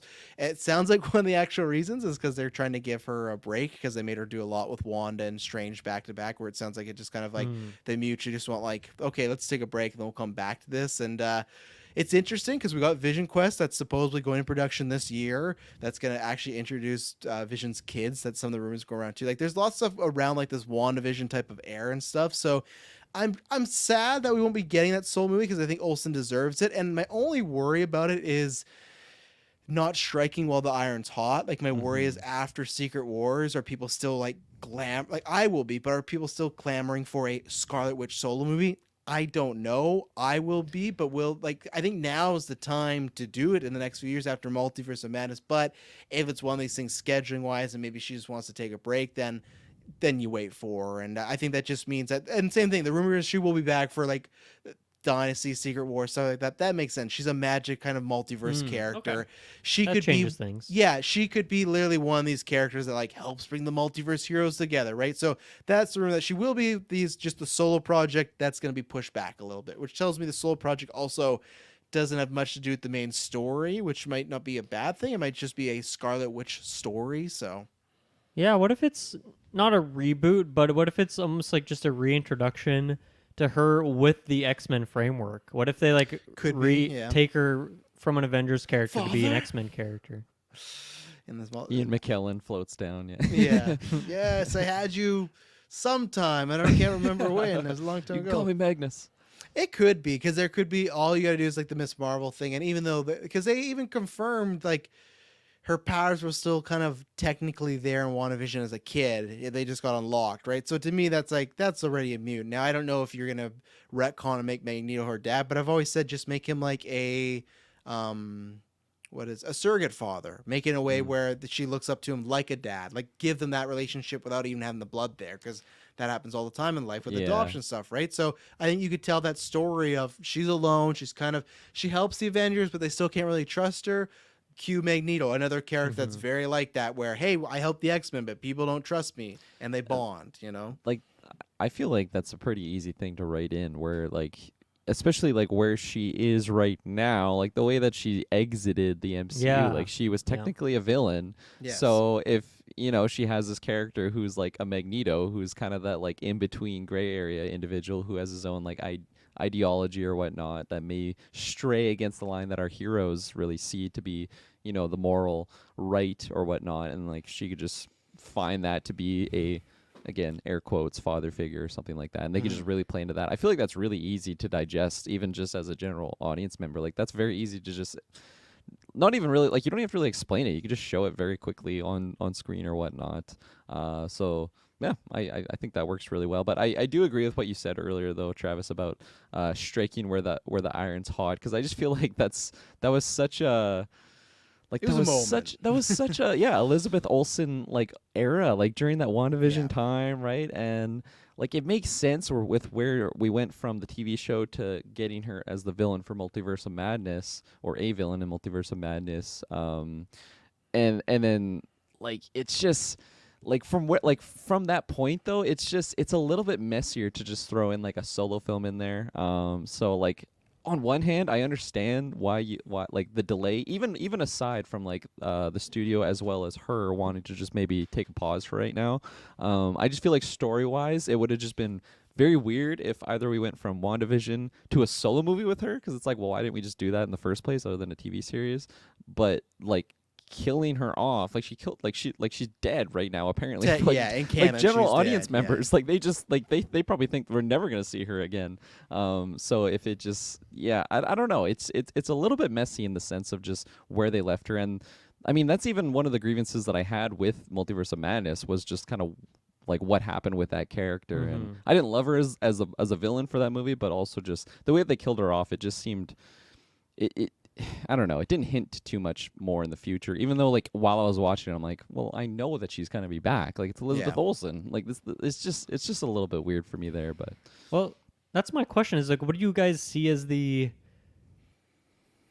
way that she survived or comes back? Like how, if she's in Kang Dynasty and she like helps out the team.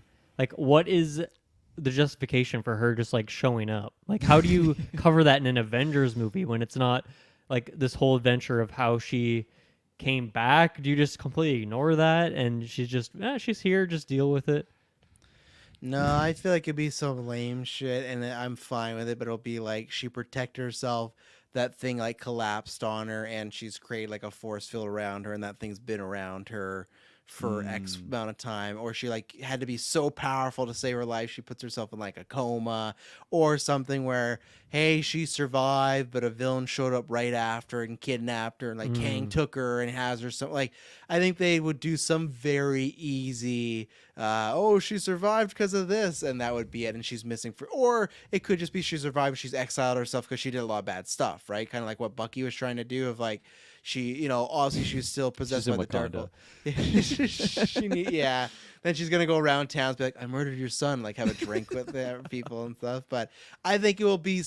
I think it's pretty easy to get her back alive and make her almost like a MacGuffin kind of again. Like even maybe let's say Strange knows she is alive, but he's like leaving her alone because he doesn't want to mess with her and stuff like that. And maybe it's a situation where like shit, like we gotta go get Wanda and be like, "What do you mean? I think she's dead." And Strange's like, "Oh no, she's not dead." And then she's.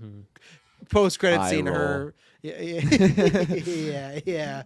Post-credit scene of her, I don't know, somewhere cooking dinner or something. So, yeah, I mean, I don't think I have too much to add beyond what you guys said. I obviously definitely want the Solo movie, and I'm greedy, so I want it right now. I don't want to wait. But yeah, I don't think I want. Like, obviously, I still want her to exist, like be around the MCU in between. Let's say this does happen after Secret Wars, but. Like, I don't know if I want her just popping up in Kang Dynasty. I think we got enough going on there. I obviously do not want that writer touching Scarlet Witch with a 10-foot pole. I'm just so worried for that movie now. If she pops up in Secret Wars, sure, that's fine, because that movie is just going to be crazy. Once again, if Doctor Strange is before Secret Wars, that could be a route where she pops up there again. But I guess none of these ideas, even the Doctor Strange one, like, they don't get me hyped, I guess, those potential ideas. So I would almost rather wait until we get that Solo movie where she can be brought in, we find out what happened to her. But yeah, like that prospect of waiting 4 or 5 years for that seems like a bit crazy. I guess the other, I mean, you were talking about Agatha and how that was like, okay, this is delayed because they want to connect it to something. Yeah. Like, obviously, they're not going to delay it until after, Wanda's Solo movie or something. But like, she could, of course, pop up there. To some extent, I think they want Agatha to shine in that, and they don't want it to be like overshadowed by her showing up. But once again, I'm just trying to think about how you like write Scarlet Witch into these movies, and none of it really makes sense. And Agatha, right? That's like, I don't even know the story. I can't even remember where we're at for that. But I don't see her popping up in that. So. I don't know.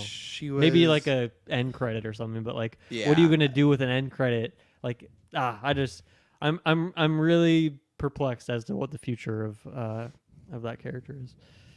Yeah, I think it'll be something minor because the rumor is like when Scarlet Witch dies, that's what takes the spell off Agatha. But again, who knows? With Agatha having some important piece, I always go like, really, Agatha's gonna have some important piece, but that could be like tied to Doctor Strange or something like that, and then even that maybe it's just like some sort of Gamora. I hope it's not like exactly like Gamora, but multiverse Scarlet Witch situation, right? Where maybe they pull her from a different era or different time and stuff, which I don't want because we've had our journey with this one. So yeah, what exactly is like the dark dimension in like is it like a hellscape type thing where like people go there after? But that's where she is. That's where Doctor Strange going. I wouldn't be surprised. We gotta save Wanda's soul. Like, it could be something like that. Like again, that's more the realm that what's his name there, Dormammu. So in that first movie, when he goes up there and he's like, "I've come to bargain," it's kind of like that. So you might have a very close to Quantamnia. I just feel like if she's so attached to like the Darkhold like that. That's a dark thing to take her to a dark place. The reason people were connecting is this is just like it's a mixture of theory and like rumors, but there was some rumor that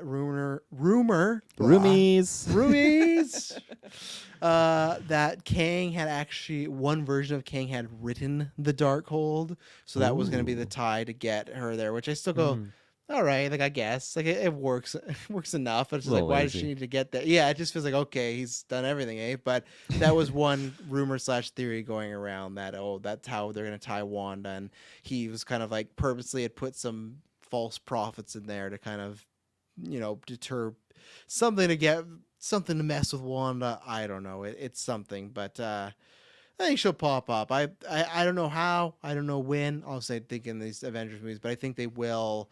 I think she'll be in marketing. I'll let it know that way, and then that could be a big mystery going in the movies. How did she get back? Who found her? Why is she back? Who's she back with? All these. And they just don't answer any of it.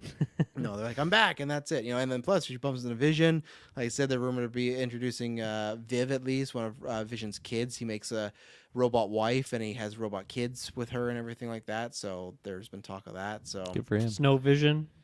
yeah, Snow Vision. I think he'll get his color back eventually once he's been on Earth for a little bit. Same thing. What's going on with him? I guess he's gonna show, but yeah.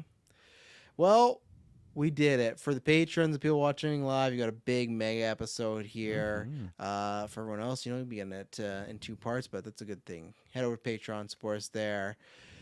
This is a fun one. Lots covered. Ooh. Kirkland, he can finally go get some sleep there. He's looking at that clock. He's like, it was hitting me. 6:30. But yeah. yeah, so we'll be back next week with some more news and casts and all that good jazz. Thank you very much for tuning in, and we'll be boring. Bye, everyone. Bye-bye.